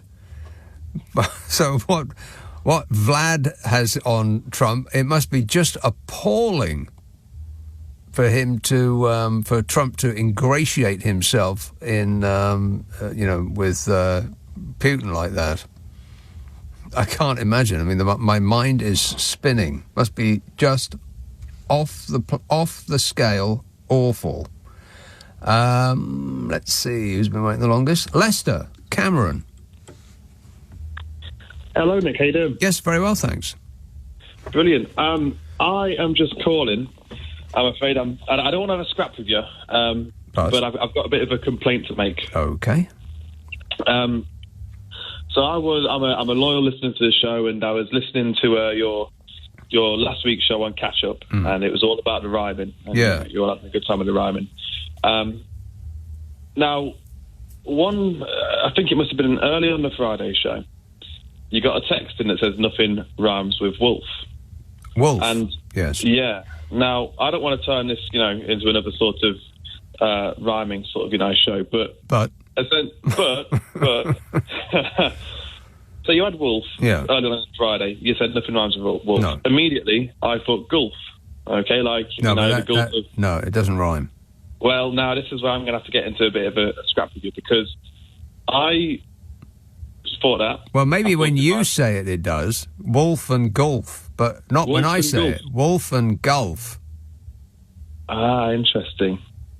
You see, I'd never really considered that, because when you said... I was screaming at the radio, getting very sort of annoyed. It's golf. And finally somebody texts into you and says, oh, golf rhymes with wolf. And I thought, yes, someone's Incorrect. got it. And then you said no. No, wrong. No. Well, this is the thing, and I listened to that on Wednesday. And since... Thursday, Friday, Saturday, a couple of days now, I've been questioning my own sort of sanity and my grasp of the English language. No, it's just all about the accents, Cameron. Interesting. Wolf does not rhyme with golf, but it does rhyme with golf. I see. So that's my Midlands accent. That's right. Interesting. Well, I'll leave you alone then. Okay, it's a dream come true. Thanks a lot, Cameron. There you are. Another satisfied customer. This says, hi, Nick. Hi. I agree with your caller that hot tubs are clean enough. No, they're not. Well, it very much depends. If you've just cleaned them, if you've drained all the water out and you've scrubbed the tiles to within an inch of their lives, and then you've, doused it with, I don't know, whatever cleaner is appropriate, and then you refilled it with sparkling clean water, and then you and only you got in it, that's okay. I mean, you wouldn't share a bath with somebody else, would you? If somebody took a bath and they then got out, you would not get in that bath, would you? Probably even if you were married to that person at the time. But people do it all the time with jacuzzis and hot tubs. They get in with people that they don't know. Can you believe that? Disgusting. I mean, that person might not actually be in there at the time, but they will have been in there. And with each individual, celebrant, whatever you want to call somebody who lies around in a hot tub, with each person that is enjoying it, they don't drain it and go through the cleaning process before every new person gets in, do they? It just sits there. No. It's a no from me. Anyway, there's more. It says, I agree with your caller that hot tubs are clean enough. Humans are more robust than we give ourselves credit for. When I was a child, I used to suck the water from the communal sponge. Oh, God. You are lucky to be alive. That's horrible. Let's have Saffron Walden. Hello, Jay. Oh, hi, Nick. Jay. Yeah, I just wanted to say thank you for your service. I was just wondering, how long have you been running this show? Because I arrived to this country 2004, and it seems I know you, I don't know. I don't know. That sounds like a threat. I know you. No. I mean in a good sense, because I didn't speak English that time. Right. And you're one of the teachers who helped me to improve my English. Oh, my Thank God. you for that. You've learned English off this show? And Nick Ferrari. Right. But what I'm saying is like, what I wanted to talk about is like when I was growing up, when I was a child, I went to Moscow and I visited Red Square. And there was like have you heard of Lenin, Vladimir Ilyich Lenin? Let me think. Lenin. Yeah. Yes, So, it rings a vague bell.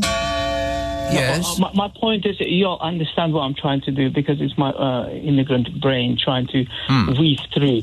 Yeah, so basically, because Donald Trump is meeting Vladimir Putin, do you think it would be a good idea if he asked how they preserved Lenin's body? So maybe Trump could be, once he's died, in White House, they put his effigy or what's it called, embalmed body, so people can go MAGA crazy people. Pay their. I was going to say play, but I was really stuck on play. No, just take the L out. Pay their respects. They could pay their respects. Yes. Yeah. Do you think he will love that? Because he wants to get the Nobel Peace Prize, and he's trying so hard.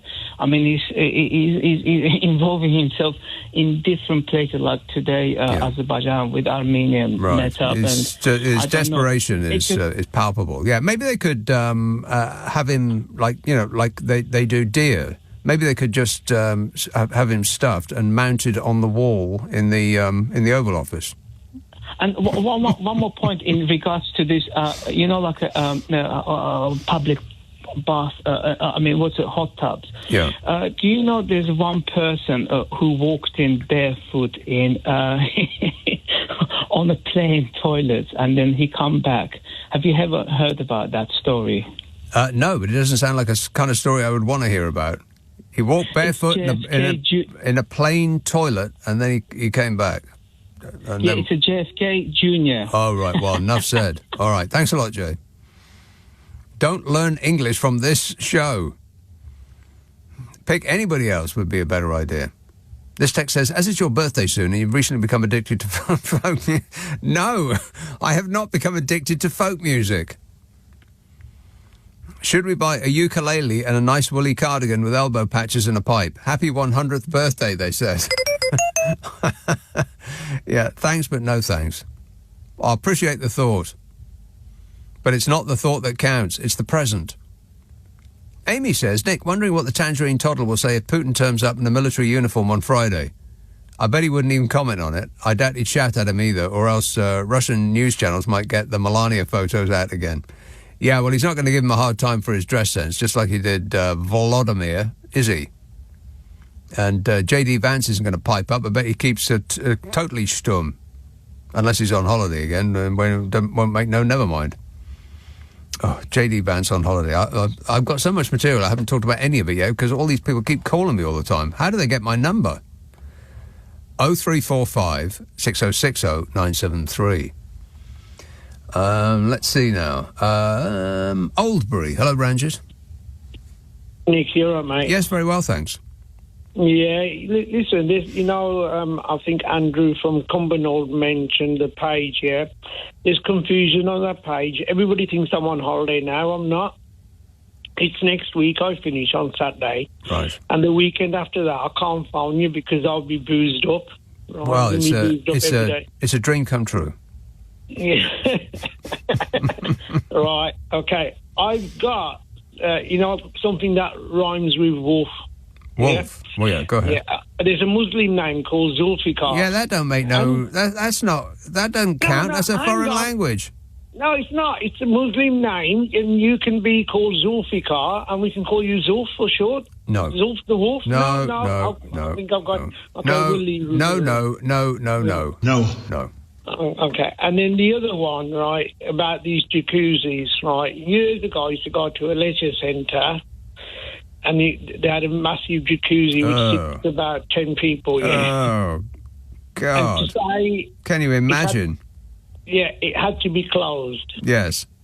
Because condemned, it had to be I would think. No. Because a couple got a bit kind of overactive. Yeah, well, I would imagine. Yeah. Okay. And now the other thing about, Donald Trump, right? Because it's the school holidays now, my grandson stopped a couple of weeks with us, right? And he's only 4. And each time he speaks, right, and I'm trying to think, right, when is he going to get the equilibrium, right, when he's on the same level as Donald Trump? Yeah? Equilibrium? What do you mean by that? That his reading age and speaking age is the same as Donald Trump, right? Well, I think he's probably surpassed that already. He's 5, 4, something like that. 4, yeah. We come home yesterday and his mum was there and he stood outside. He says, Granddad. I says, what? He says, I think Mummy's going to get mad at me. All right. I says, why? He says, I've had too many chocolates. I says, well, don't tell her. Right? Yeah. And he goes, no, I have to tell her. Yeah. I says, well, then you're going to get in trouble. Right. So you are a bad influence on that child. Yeah, I am, right. And I was thinking, so he went in and he goes, Mummy, we haven't had too many chocolates today. And I'm thinking that is something like, when you used to say, when Bodger Johnson comes in and, he'll totally deny something. Yeah, he'll say that he followed the rules at all times. I followed the ministerial guidance at all times. Yeah, at all times, yeah. So my daughter goes to me, she goes, have you been feeding him some chocolate? Mm-hmm. Right. Guilty. I've told my children try not to lie, same as what I do. I said, yeah, he's had a couple of... And she asked him, right, and he had those, them eggs with the toys in. All right. She said, how many did you have? He says 5. And 5? She shouted at me, yeah, but he only ate the one chocolate. The other chocolates I hid from him, right? And then they was going to go back today, and he wanted to go back to my shop. He kept on going, Granddad, I want to go to the shop, to the chip shop. I says, what for? I just want to go. And I know what he wanted to go for. Chocolate. Because he knew chocolate. Yeah. So, anyway... You're like a dealer, like practically a drug dealer to your grandson. Yeah, but what I'm trying to say, the funniest part of it is, and if you was there and you actually listen to what Donald Trump does, right, this is what a 4-year-old does. So now I'm thinking, I gave Donald Trump a lot of credit that he was probably at a reading age of about 12, but now I'm thinking it's becoming less now. I mean, I've seen a video the other day, he's on about painting that you briefly spoke about it, gold paint. Right, and I'm thinking, you know what?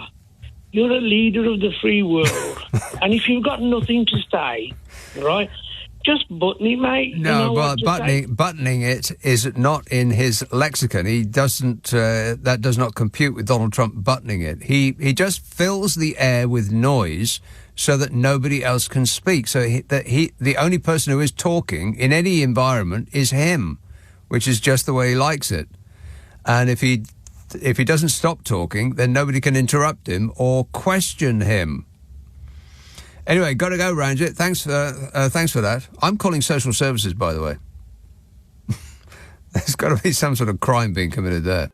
Nick Abbott on LBC. Call 0345 6060 973. And I can't stand him. Alexandra texts, good evening, Nick. Rumours, the album by Fleetwood Mac, may have some stomping pop beasts on it, but Tusk is better. Not sure about that. Especially the title track and The Ledge. Yeah, there were a couple of great tracks on Tusk, which I think at the time was the most expensive album that had ever been made. I think it took them years to make it, and the studio time that they spent on it was just astronomical, because after Rumours and the one before, which I think was just called Fleetwood Mac, wasn't it? Don't know. Anyway, after those two came out, then they could pretty much write their own checks. The record companies were falling over themselves to, just please release another album. We're begging you. We're so happy we can hardly count, they said.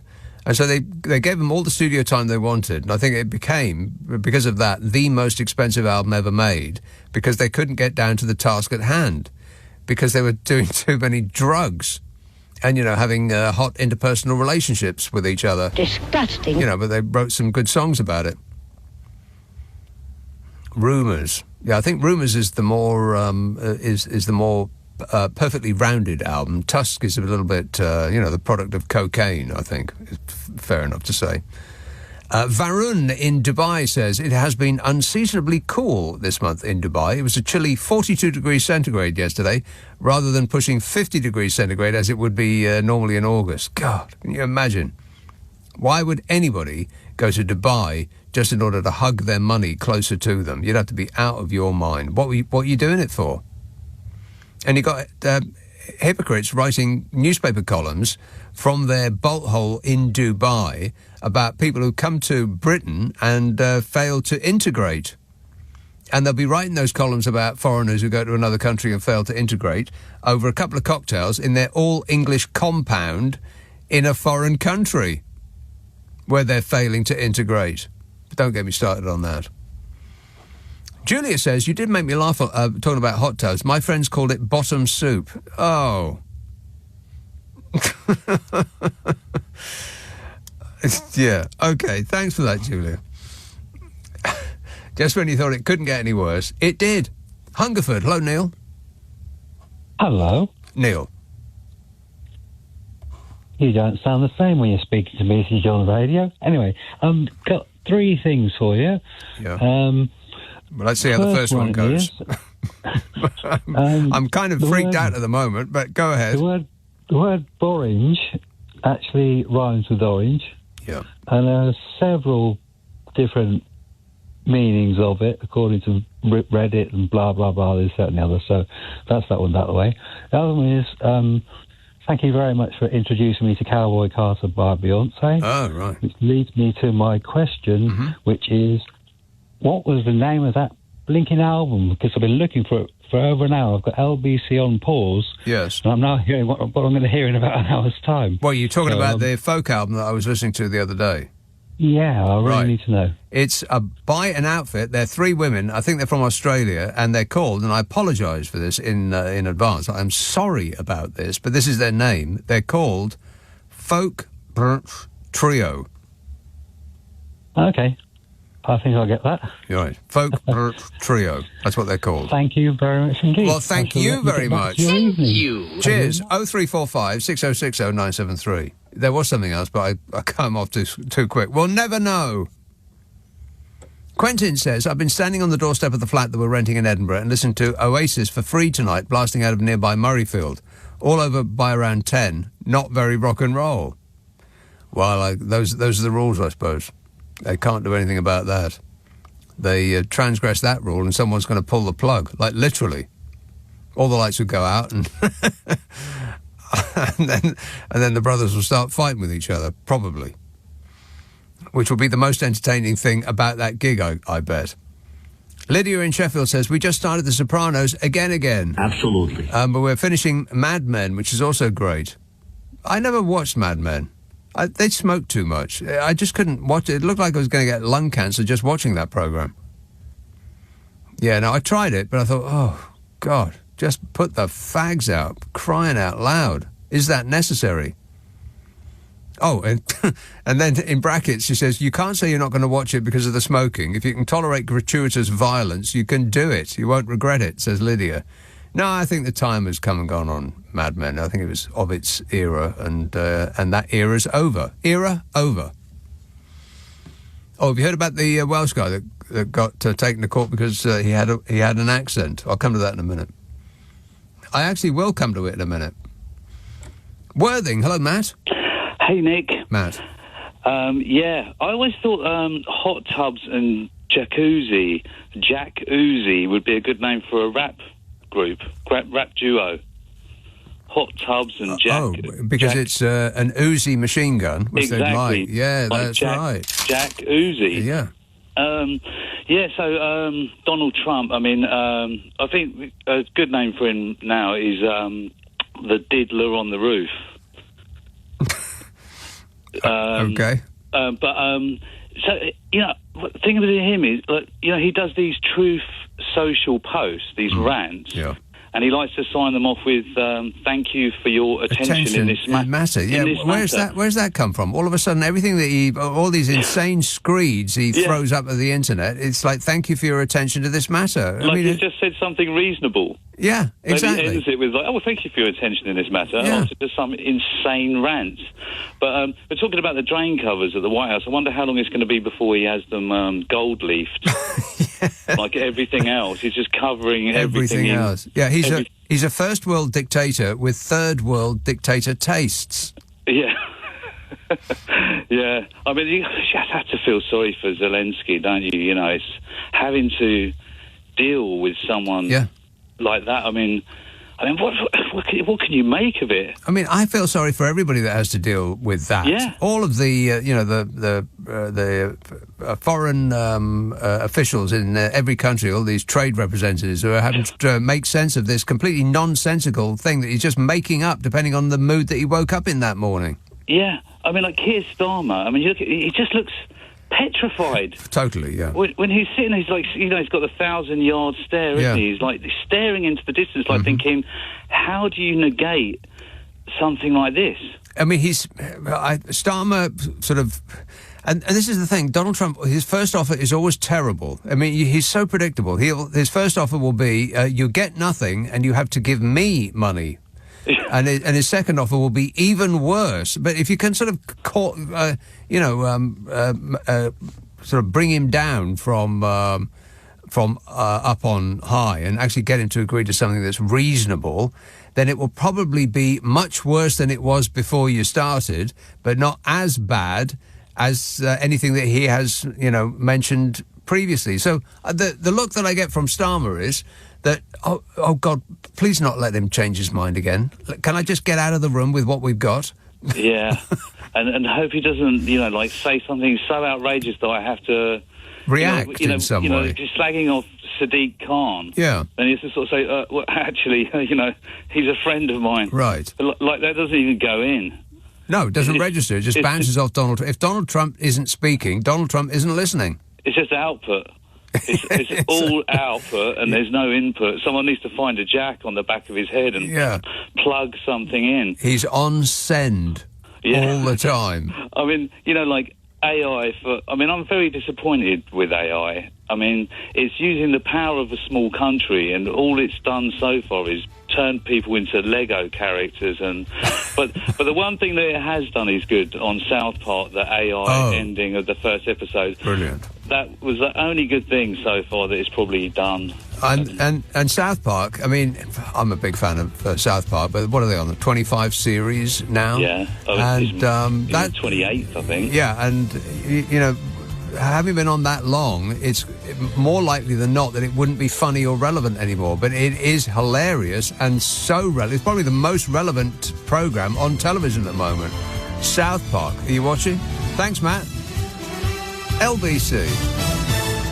On your radio, on the LBC app, and Play LBC. Leading Britain's conversation. This is LBC.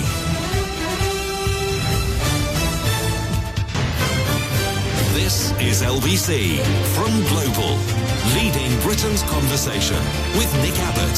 Some whack job can say this stuff and get away with it?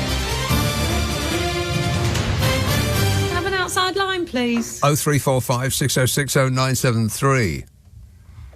Alice says, having to reset the timer on my radio 2 times tonight because I can't fall asleep thinking I'll miss the next joke.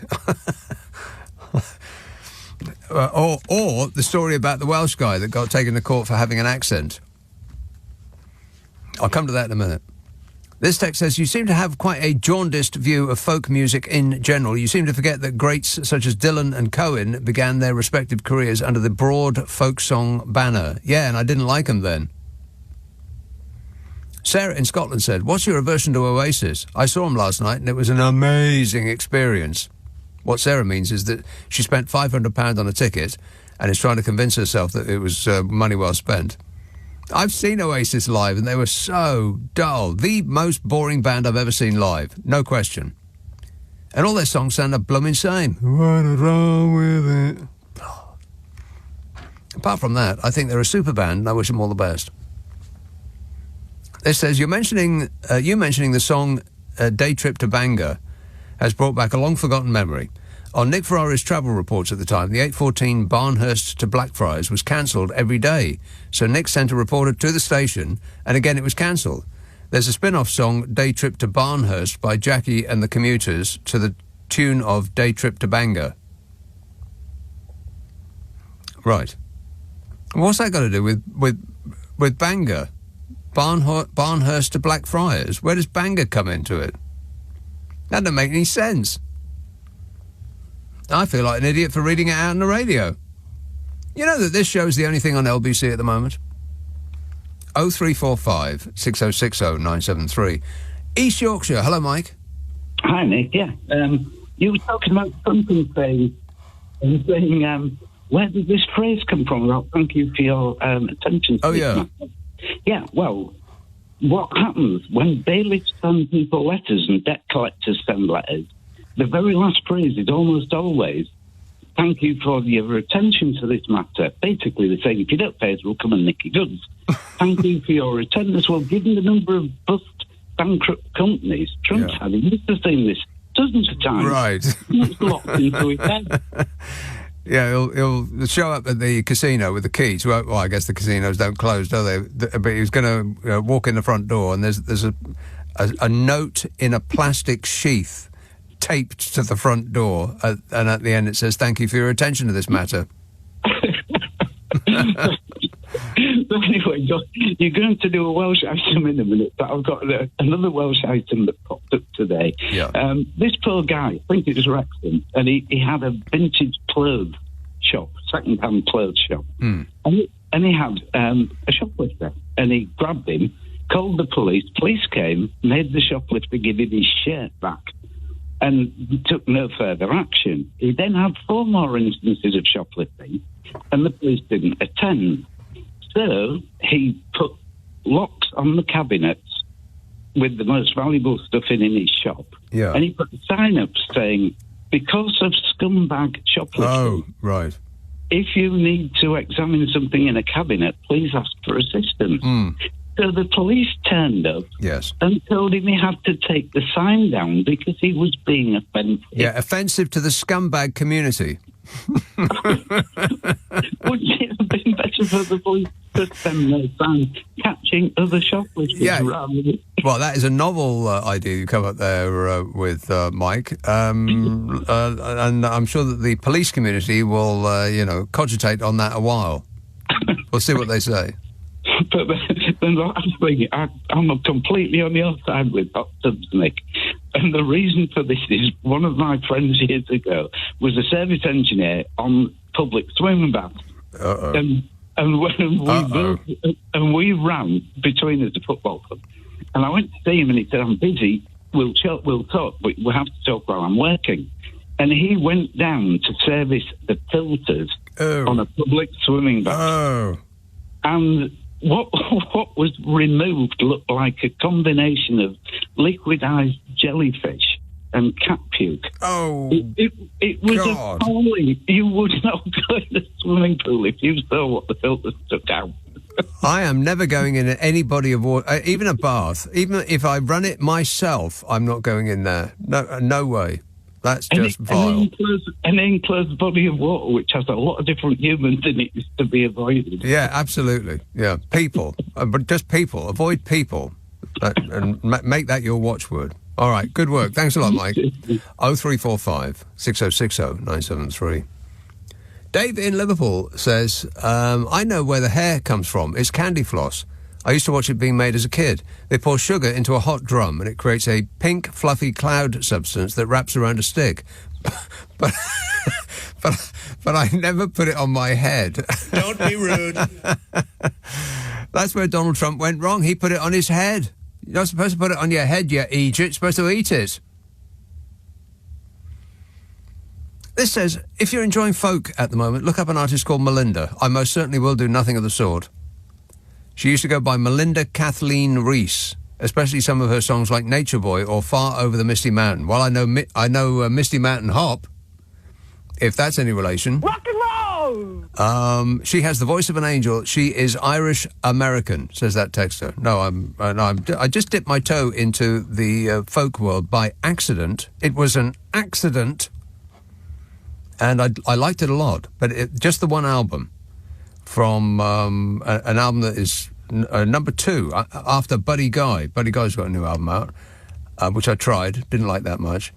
The folk trio, they're very good, and I am determined to try extra hard to listen to the lyrics next time I hear that album, because it did sound as though they were saying, you know, things that actually meant something, rather than "Ooh, baby, I love you, yeah," you know, or those those songs that go, "Oh, you make me go ooh ooh ooh," and she makes me go ah. You know, they've just basically given up on writing words. They just can't be bothered anymore. They're just making noises.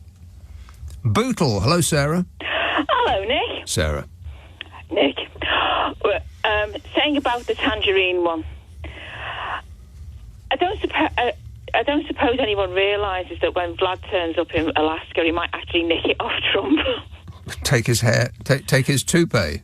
No, well, Nick Alaska and his hair. Oh, that Alaska. Yeah, you can't take his toupee. He doesn't wear a toupee. I don't wear a toupee. Doesn't wear a toupee. But the thing that made me laugh was I thought, if Vlad, who also knows Trump as our man in Washington, says, "Oh, by the way, we're just going to pinch Alaska," as you said last week, to distract everybody from this little mess up, he's going to have to start a small war, and I think I know where he might invade. Now, bearing in mind that he wants the open so bad, and they're not going to give it to him at Turnberry, because they've already decided where it's going. He wants it so bad for next year. I know exactly where he's going to invade. He's going to invade Merseyside. Merseyside?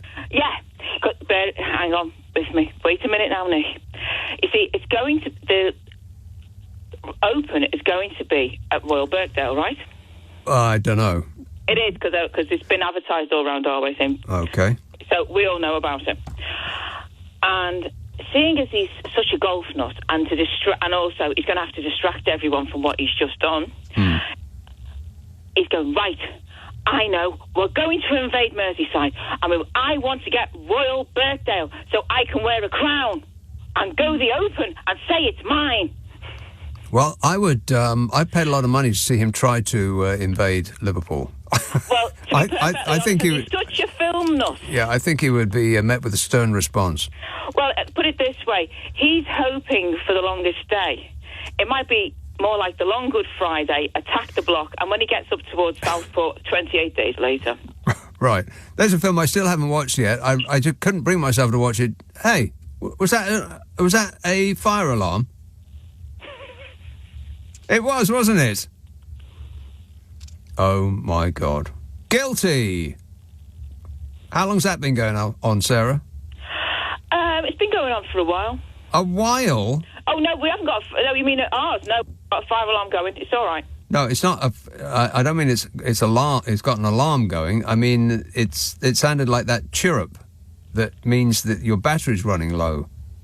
Oh, it's all right. I'll just go and charge myself up on the car battery. It's all right. I've just got to attach it to my ears, that's all. And by the way, over jacuzzis, that really is scraping the bottom of the barrel there, Nick. Uh-oh. Say goodbye, Sarah. Goodbye, Nick. 0345 6060 973. Yeah, Donald Trump is going to have to distract us with something. A little like war, I expect. Are you still talking about Jeffrey Epstein? Yeah, we're still talking about Jeffrey Epstein. We haven't forgotten, and we will not forget. And it doesn't matter what you try to distract us with, we're sticking with that one. That one thing seems to be sticking in the minds of, even his most devoted cult fans. Those people. David in Teddington says, high kick. Probably a typo. Many years ago, a friend of mine bought a packet of crisps, but the small blue bag of salt was missing. Yeah, that happened to me too. I couldn't believe it. I was distraught. So he wrote a letter of complaint. Well, I didn't do that.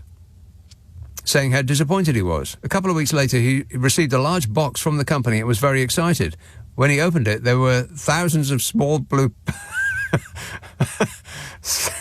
thousands of small blue packets of salt for him to enjoy. I think the marketing department were trying to make a point. Wow, that's very aggressive, isn't it? I mean, if I had written a letter, and I did get a big box of something or other. I can't remember what it was, but I was disappointed with something in my childhood. And I think I wrote the company a letter, and they sent me a box of their product, which was nice. But I can't remember what the details were. But that either happened to me or I saw it in a film. Can't remember. But you know, it was the actual product that I bought. And if I were him and I'd received a big box, it probably had the company's logo on the outside. And I'm thinking, wow, look at this. I've got an entire box of crisps. But no, you just got a box of salt. You believe it? 0345 6060 973. Hey, by the way, this show gets put up the internet as a podcast. Oh, yeah. The Friday and Saturday night shows get put up the internet as a podcast. Now, this is not Listen Again. This is a podcast, which is different. And if you want to listen to this show, then ask for Nick Abbott of The Whole Show podcast. Now, it is exclusive to Global Player or the new LBC app. And both of those are free. Get them from your app store. It's called Nick Abbott The Whole Show podcast. And the idea is that we take the news and most of the ads out. Mostly. Which means it's quicker to listen to, which will give you more time to contemplate what an awful company it was that sent him a large box of salt.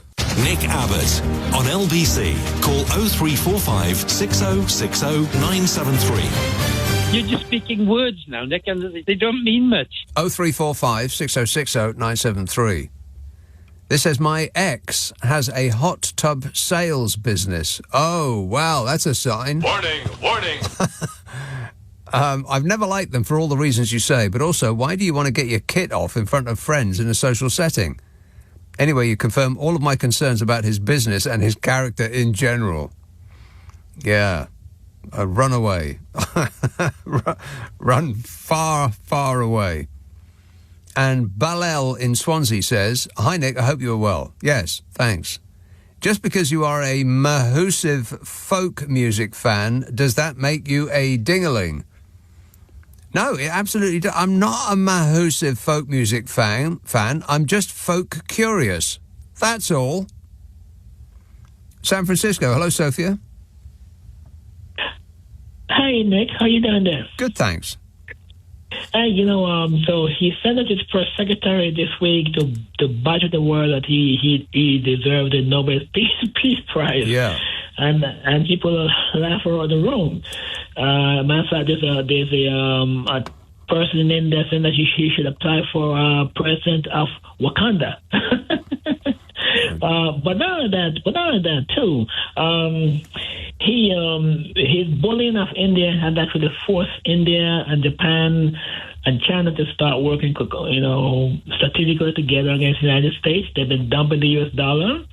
So I think in a matter of time, America's going to go belly up, just like all these other companies. Well, if he's running America like a business, then America should be very, very worried because he's not that great at running businesses. Everything he touches seems to fail. Yeah, okay. 6 businesses went bankrupt, and I think America is going to be the 7th one. Yeah. So far, the $5 trillion he spent giving tax cuts to billionaires and stucking the people with the bill.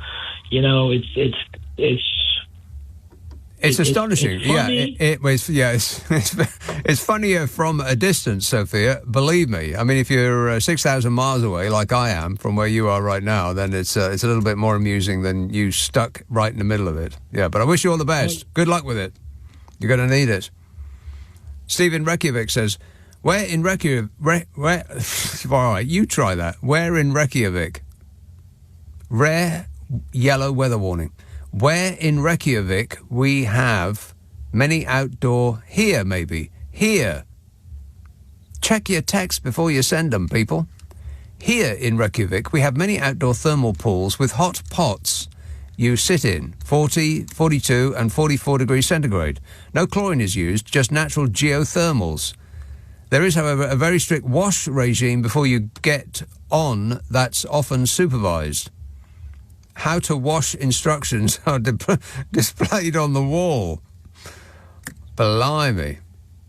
Well, I'll never go to Reykjavik, so it's not something I have to be overly concerned about, but that does seem a bit, awful is the word I think I'm looking for. Hackney, hello, Gabriel. Hi, Nick. How are you doing? Good, Great thanks. show tonight. Cheers. God, what a coincidence with Sarah and her fire alarm. Yes, and she denied it. I mean, me and my girlfriend, we got a similar predicament. I'm staying at hers tonight, and we were making dinner, and what do I hear but not from our flat? Oh. Speak of the devil, she's put the radio on in the room so I can hear myself, so I'm going downstairs. Yeah. The tenant downstairs moved out 2 months ago. Oh, no. And no one else has moved in. Oh, no. And we've got no access to the flat. Oh, no. So I'm not going to go down the next set of stairs, otherwise you'll hear it. But my other point of conversation was about the Trump dynasty taking over the Kennedy dynasty. Yeah. Now, Trump bingo card. Think airports. What New York airport has a presidential name after it? Right. Well, that's on my Trump bingo list. He's going to name an airport after himself. I give it till 2029. It's going to be the DJP airport. Yeah, or the or Melania, or maybe Lurch, whatever is not his two idiot sons, not Uday and Kusei. You know, the one that looks like Damien grew up. that one. Yeah, it's remarkable how you can just erase history like that. Like, you know, knowing that, putting basically a car park on a lovely rose garden to commemorate Jacqueline Kennedy. Yeah, it's quite an insult. He paved paradise and put up a parking lot. You believe that? Yeah. Well, that's all from me tonight. I wish you all the best with that. That sounds like a terrible situation to be in. Terrible. You can hear it through the floor on the flat below. The alarm is battery's running out, so it beeps about at least once a minute, but you can't do anything about it. Absolutely nothing. All right. Well, I wish you all the best, Gabriel. Thanks a lot. Thanks a lot. Ta-ra. 0345 6060 973. Karen in Manchester says, "Hi, Nick. I just worked out why J.D. Vance is holidaying in England. He's being a guinea pig for Donald Trump to see what kind of a reception he receives. Then he can go back to the USA and tell Donald how the land lies for his visit in September. Just a thought," says Karen. Yeah, well, the reception was full-throated. People said, 3 cheers for the Vice President of the United States of America. Hip, hip. Why is he here? I mean, seriously, what kind of a reception did he think he was going to get? You think that people here like you? And by the way, he isn't trying to ingratiate himself in our good books, is he? I mean, he's mouthing off about what is happening in this country and telling us not to do what he is most certainly doing in his country.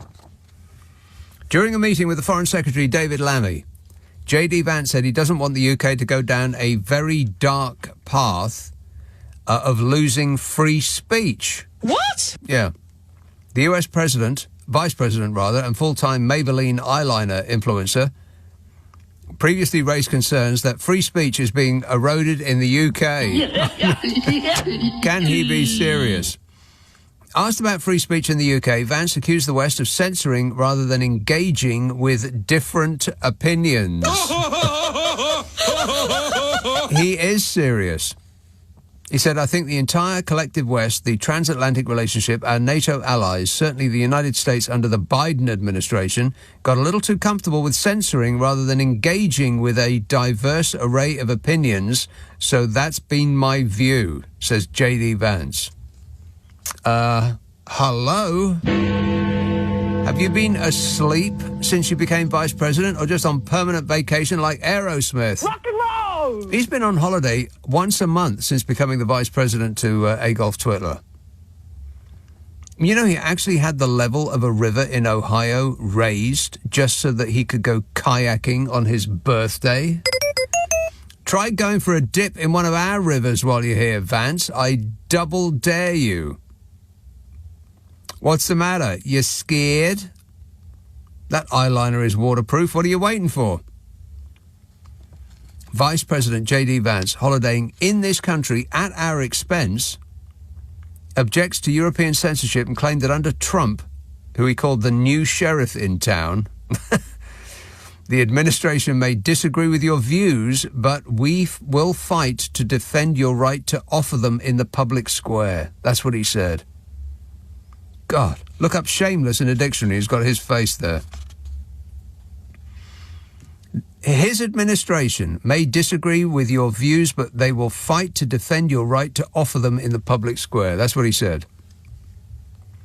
And it would be true, apart from all the organisations and the people that he and his band of foot soldiers have attacked for saying things they don't like CBS, Paramount, law firms, the Wall Street Journal, the Washington Commanders football team who wanted to change their Redskins logo, CNN, the New York Times, protesters against Trump, Media Matters Journalism Organisation, ex-FBI Director James Comey's seashells spelling out 8647 in the sand, academic and medical journals, pollsters who post polls showing Trump scoring low, and the papers that print those polls, the Associated Press, international students, flag burners, Harvard, Columbia, many other universities and academics under threat. But, apart from that, Guyliner Vance and his powder puff president are right.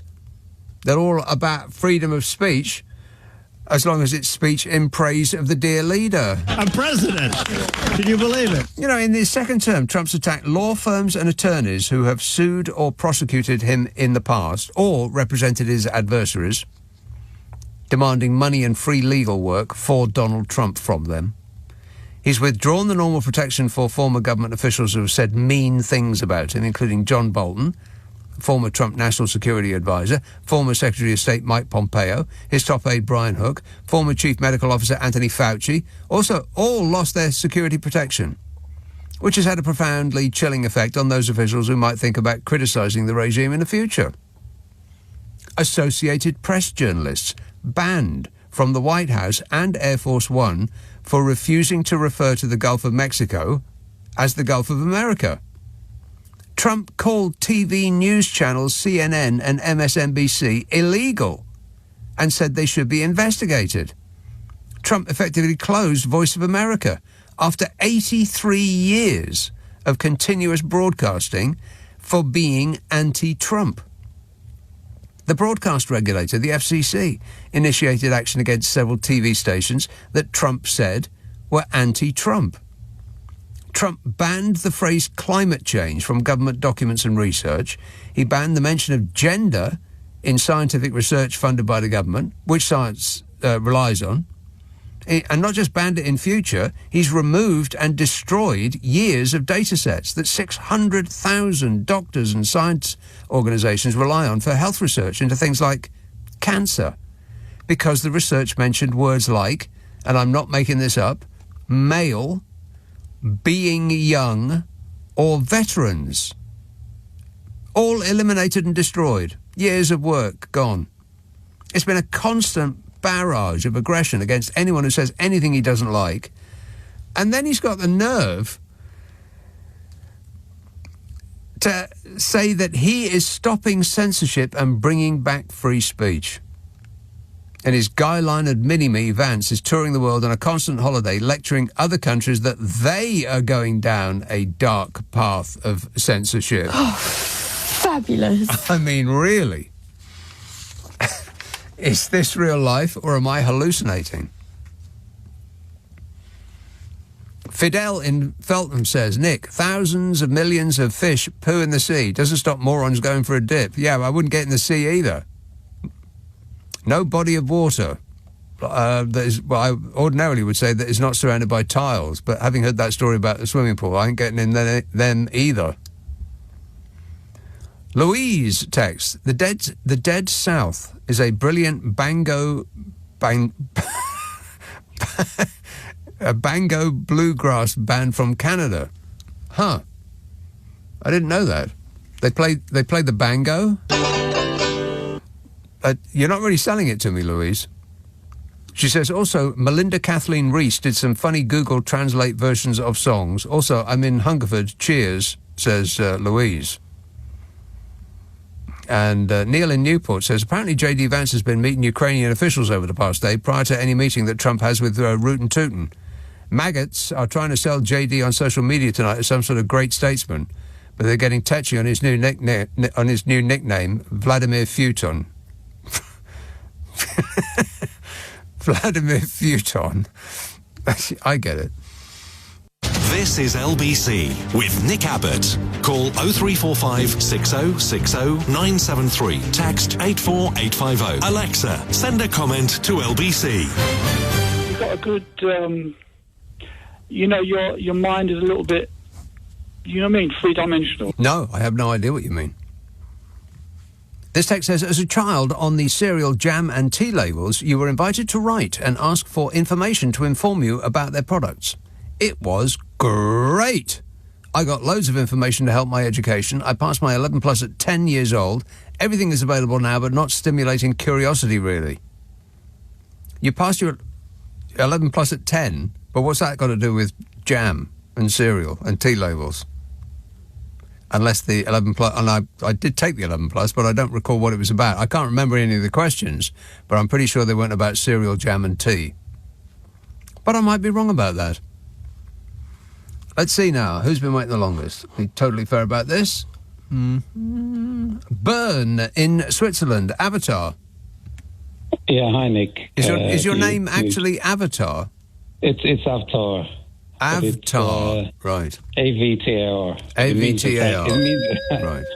It means the same thing. Okay. Hey, listen, Nick, it's good to speak to you. And normally I only try to call in during the festive 50. Yes. Sorry, no. Not that, no. No. That was John. That was John what Peel. I used to love. Yeah, that was before you came along. That was John Peel. Christmas. Yeah. Before Nick Abbott, it was John Peel that saved Christmas. Yeah. But anyway, I got 3 topics and 2 observations. So you can choose which topic. I'll give you the 3 topics. It's a game. Okay. All right. I got Hannah Hampton. Who's that? Ibiza, the England goalkeeper, women's goalkeeper. I got Ibiza final boss, Jack Kay, and I got the Wire 2038, which is the most boring, but it's my specialised subject. Then I want to talk about the Y2038. Oh, no, yes. Please. No, don't do this. Now, this is something that I talked about a little while ago, and it's like Y2... No, I'm not telling you, I'm telling them. It's like Y2K when your computer ticked over from 1999 to 2000, and people weren't sure about what was going to happen. And what happened was nothing at all, and people thought, oh, well, we were just being, led up the garden path, and people were lying to us. But thousands of people, engineers, computer engineers, were working diligently day and night for months in order to make it nothing at all. But there's something else coming, and you can tell us what it is. All right. Well, in 1999, I was shipped to Bahrain in the Middle East from my company, which I was working for, to correct the Y2K bug. Yeah. So I spent from August 1999 till December 1999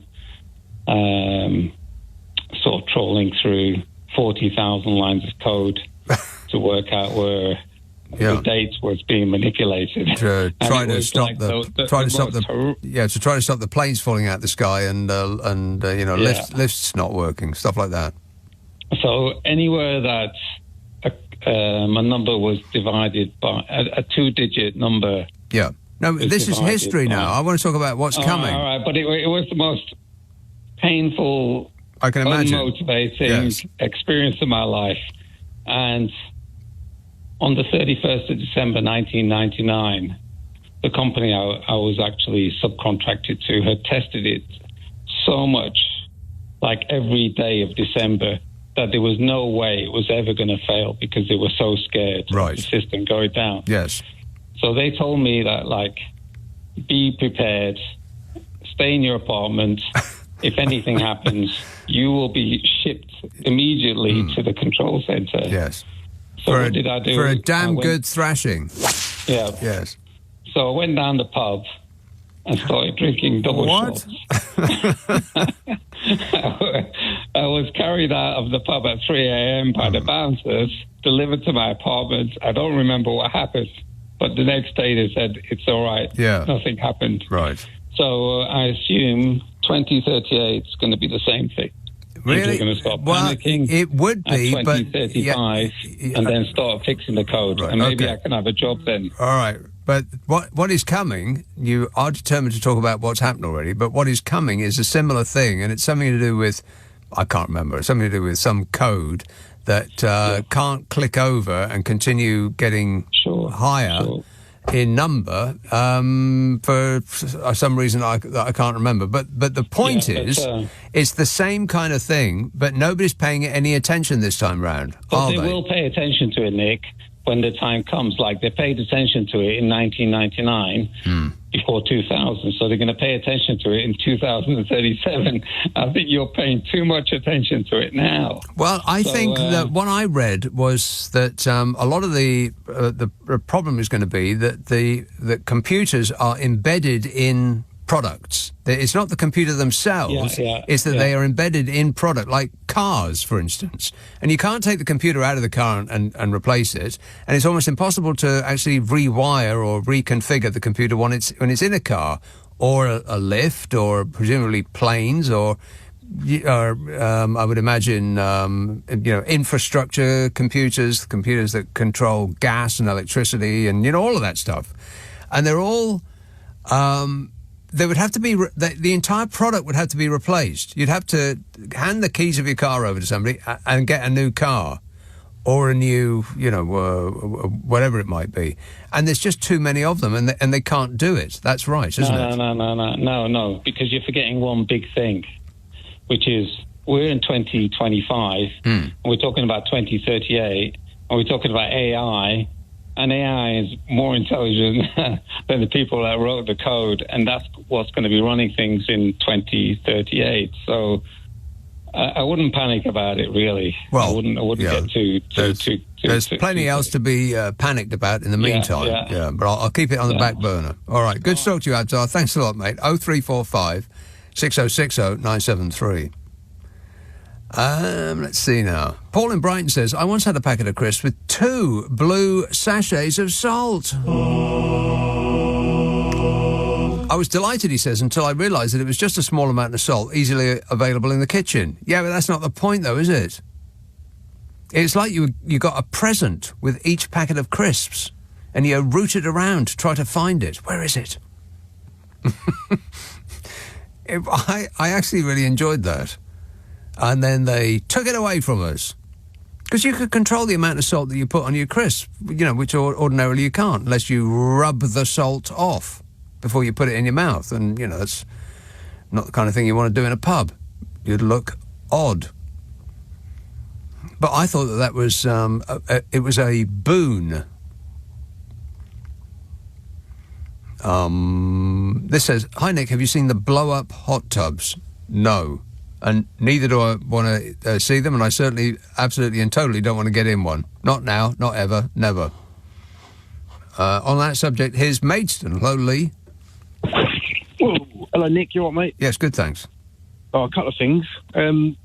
First thing about the hot tubs. I've got a good friend of mine called Hot Tub Tony. He sells hot tubs. And he rang us one night. So put the telly on. I'm on the telly. I'm on the TV. And I'll put the telly on, and he's on there with... Heston Blumenthal, the chef? Yeah. And they're doing a Tudor feast in a Henry VIII style, and they cooked a pig in one of his hot tubs. Oh, God. They wrapped it in cling film and left it in there for like 2 days. And he come out there, and then they just finished it. It was just amazing. But, God, can you imagine getting in that after they've cooked a pig in it? All the... Well, can you imagine eating the pig? That's no to both of those. Yeah. The second thing, my friend Ranjit from Albury, I got this bet with him about Farage being the next Prime Minister. Oh, yeah. Yeah, I'm running away with it, to be honest, and I keep offering him, I said the other week I don't want to kick a man while he's down, but I'm offering him an olive branch now. I've listened to him earlier about, for some reason, his chip shop sells Kinder Eggs. Because your grandson wanted to go there, didn't they? I'm not sure they sell them, but he was certainly dealing Kinder eggs from his shop, which, people should, the authorities should look into that very strongly. Well, I'm going to offer Ranjit now, live on the radio, a cash out on our bet. If he can do me a deep-fried Kinder egg with the toy still intact, he can cash out now rather than fish and chips. Well, that sounds do you reckon like... that's possible? That sounds like a good deal to me.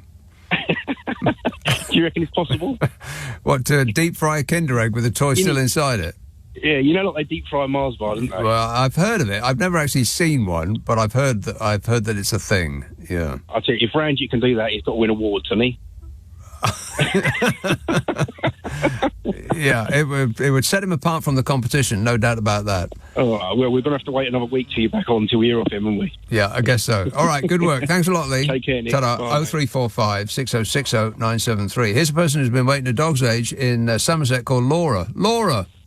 Oh, hi, Nick. I had to get in line tonight. Everyone wants to talk to you. Everybody wants to talk to me. You're super popular. I don't know how they get my number. It's just they call and they call. Why can't they just leave me alone? You don't mean me, though, do you? Of course not. Yeah, can I blame it on being in London? I'm actually in London this evening. I'd blame it on the boogie if I were you. Well, clever, but London this time around has not been as bad as I was expecting.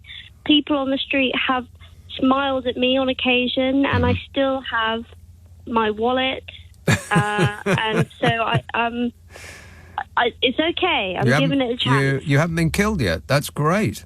Yeah, that's great. I'm getting a little sick of people who write columns in newspapers, probably from another country, telling us or trying to get us to believe that this country is a crime-ridden hellhole. It just isn't. Those people are not patriots. They're fake patriots with their Union Jack socks, living in another country, telling the people from this country that this country is going down the tubes. It just isn't. London is not any more dangerous now than it ever has been. It's certainly not more dangerous than any other major city on earth. And if they think that this country is so bad, then maybe they should permanently go and live somewhere else. Crikey, Nick, I'm sorry. I didn't mean to set that off. I just called it to talk about folk music. Where did that come from? I'm just so irked. Every day in the newspapers, they're printing stories like that. Oh, it's a crime wave here and it's a crime wave there, and it just isn't. But they're trying to make us believe that this country is that there's something fundamentally wrong in this country, and it's just not true. Nick, it's not Sunday yet. Basically, I'm going to name my new chickens Bitey and Belinda. What do you reckon? Go on with your bad self. Bitey and Belinda. Okay. Yeah, it's cute names. Anyway, can I just briefly say something about folk music, or do you need to go have a cup of tea? Folk music? Do you need to have a lie down first? Laura, just get on with it. You want to talk about folk music? Okay. Okay.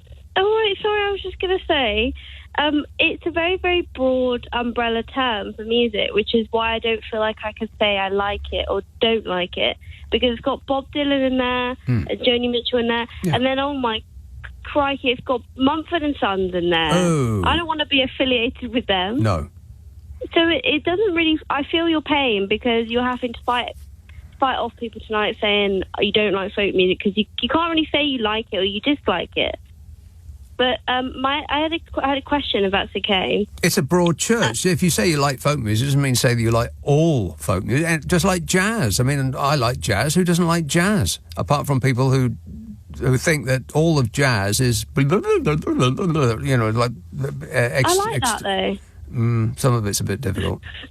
I was going to ask you how important you think lyrics are, because one of my favourite... Not at all. Well, I like R.E.M., and what are they talking about half the time? I'm not that keen on R.E.M. I probably had to play that. I used to work on a station that played that kind of music, and that band, it's like every 5 minutes. Oh, God, here we go with another REM track. It's like Blondie. There's only a couple of Blondie tracks I can listen to now that I haven't played about 1,000,000 times before. Well, listen, just listen to some Dire Straits, have a cup of tea, keep your chin up. You're doing great, okay? Dire Straits? Boring. No thanks, but, other bands are available. Thanks a lot, Laura. In the realm where dreams arise, dandelions kiss the skies.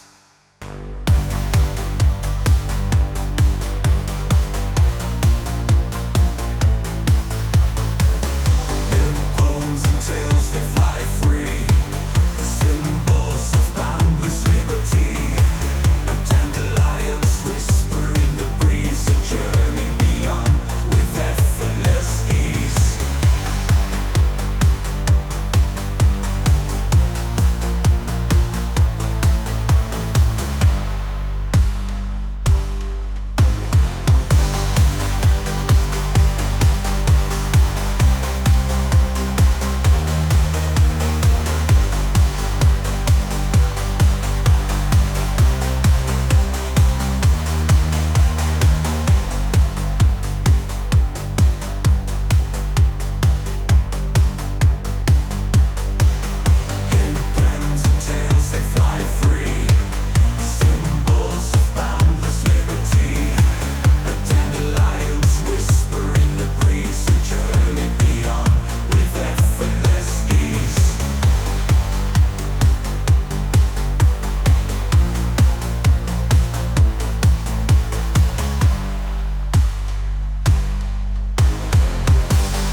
Adrian in London says, "Hi, Nick. I've never heard of David Bowie."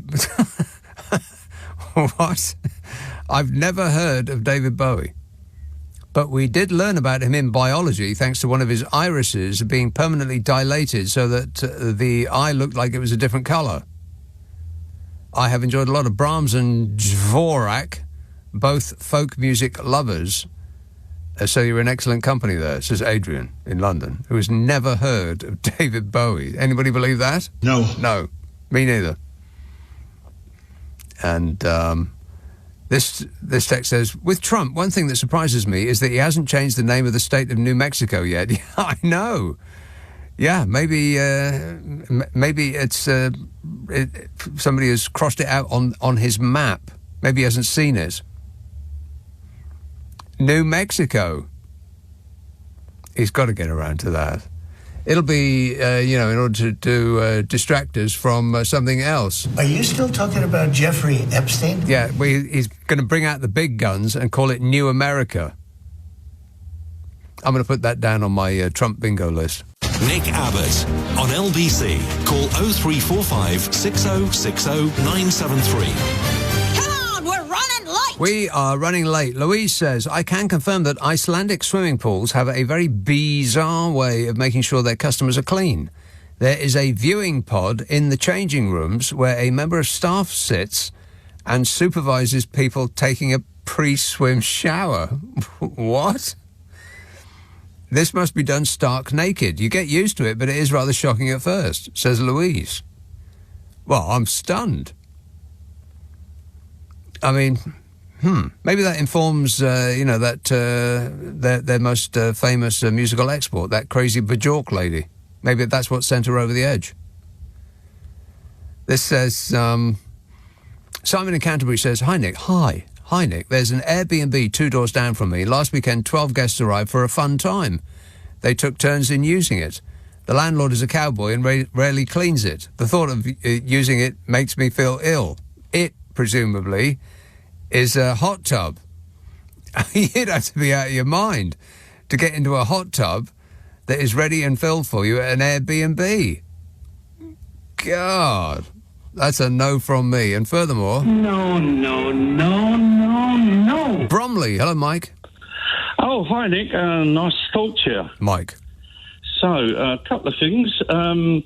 First of all, great to hear that you're a fan of Stephen Wilson and Porcupine Tree and stuff. I've never heard anyone else talk about them. His new album, which is called The Outlander, something like that. Yeah. Is brilliant. It's my favourite album of the year. It's my favourite album of several years. I just can't stop playing it. It's absolutely fantastic. Stephen Wilson. Write that name down. Absolute genius. Yeah. He is a genius. But there's another band who are, well, not quite in his league, but they are very good, and it's kind of neo-progressive or neo-prog rock or whatever. And they're called Pineapple Thief. Have you heard of them? Pineapple Thief? Yeah. No. They are absolutely brilliant. They've got some superb tracks. That's a terrible name for a band. Isn't it? You kind of get used to it. Well, I suppose like most bands have got terrible names. Like Led Zeppelin is a terrible name for a band. I've just written it down. I've torn it out and I've put it in my pocket. I'll check on that later. Like The Who is a terrible name for a band. But the other quick thing I wanted to talk to you about was the thing of folk music has come up. Yeah. And there's this kind of neo folk music, which I stumbled upon by accident on YouTube. So I'm an ex-teacher, and I was sitting there marking work, and they've got quite a good sound system in the classes. And so I used to put on YouTube, and I just keyed in indie music because I liked indie. But you kind of forget that YouTube is kind of more worldly, more America.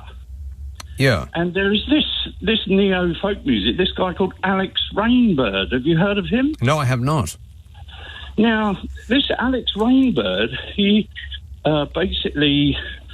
It's like a YouTube radio show, if you will, only without any chat, if you get what I mean. So it's just music. But it's hundreds and hundreds of hours of some of the most brilliant kind of folk music. It's modern folk music. Well, that sounds that sounds like diving into an unclean pool of folk music. I'm just at the point where I'm dabbling my toes in. I'm not going to jump in yet, but I'm just seeing what the water's like. But if you ever listen to this, if you just stick in YouTube, Alex Rainbird, it'll offer you loads of stuff. Well, that sounds very much like homework to me, Mike, and I might make an exception. Okay, all right. I would, but just before I go, there's one thing that you do that none of it's a minor criticism, because I think you might be doing it for fun. And it's like people say to you, oh, hi, Nick, how are you? Yes. You go, good, thanks. Mm-hmm. And then there's a pregnant pause. Yes. And you don't say to anyone, what would you like to say? Or what are you going to tell me? Or what did you ring up for? You just leave it. Well, they've usually been sitting on the phone waiting for about half an hour. You'd think they'd be ready to speak. You would. Yeah, all right. Thanks a lot, Mike. Now, I did tell you a while ago that I was going to do this Welsh story, but there is this person been waiting a very, very long time, so I'll speak to her quite briefly. Sorry about that, Jan. Tooting. Hi, Nick. Yes, Hi. Jan. Yeah, I found my rhyming dictionary, and I've got about 19 words that rhyme with orange. Well, leave that with me, and I'll think about that, whether that is in fact possible or desirable. 19 words that rhyme with orange. Anybody want to hear that? No. No. No, Jan, but thanks for the good effort. All right. No, No, not really. No, run out of time, but thanks. A gardener has been cleared of making bomb threats against a school after a receptionist misunderstood his Welsh accent. What? Gardener James Morgan, 36, called to ask if any of the primary children would be back home or in school because he was litter picking nearby. That was the phrase he used. Back home or in school. But owing to his thick Welsh accent and quick speech pattern, the receptionist thought he said bomb in school. In a panic, she dialed 999. The confusion sparked a 6-hour evacuation of Bradbury Park Primary School in Swindon in February, and police setting up a 200-metre cordon and bringing in specialist officers and sniffer dogs to search the school. Staff and nearby residents were forced out of their homes and workplaces for 6 hours until the all-clear was given. They said, it's all right, it's just a Welsh person. What? Mr. Morgan was accused of intentionally communicating false information, and the court heard that he initially rang to ask if he had time to pick litter in a nearby park before children left school, as he had done the previous week. He called them up and said, are the children back home or in school? And the receptionist heard bomb in school. Swindon Crown Court heard that Mr. Morgan rang and asked, I want to do some litter picking. Can you tell me if the kids are on half-term? Are the kids back home or in school? Prosecutor Nicholas Mather said the receptionist heard Mr. Morgan say bomb in the school before hanging up. The court also heard that she believed that the caller was speaking with an Indian or Pakistani accent and couldn't understand anything that he was saying. The gardener said he decided to end the brief phone call after it became apparent that the school receptionist was unable to understand him.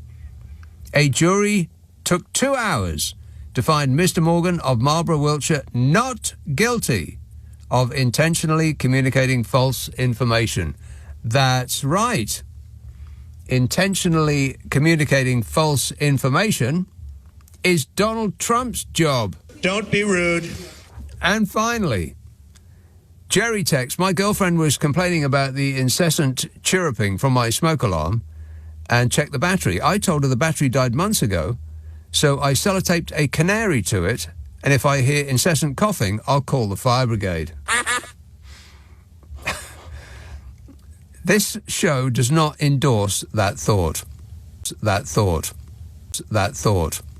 That thought. That thought. That thought. That thought. That thought. That thought. That thought. That thought. That thought. That thought. That thought. That thought. That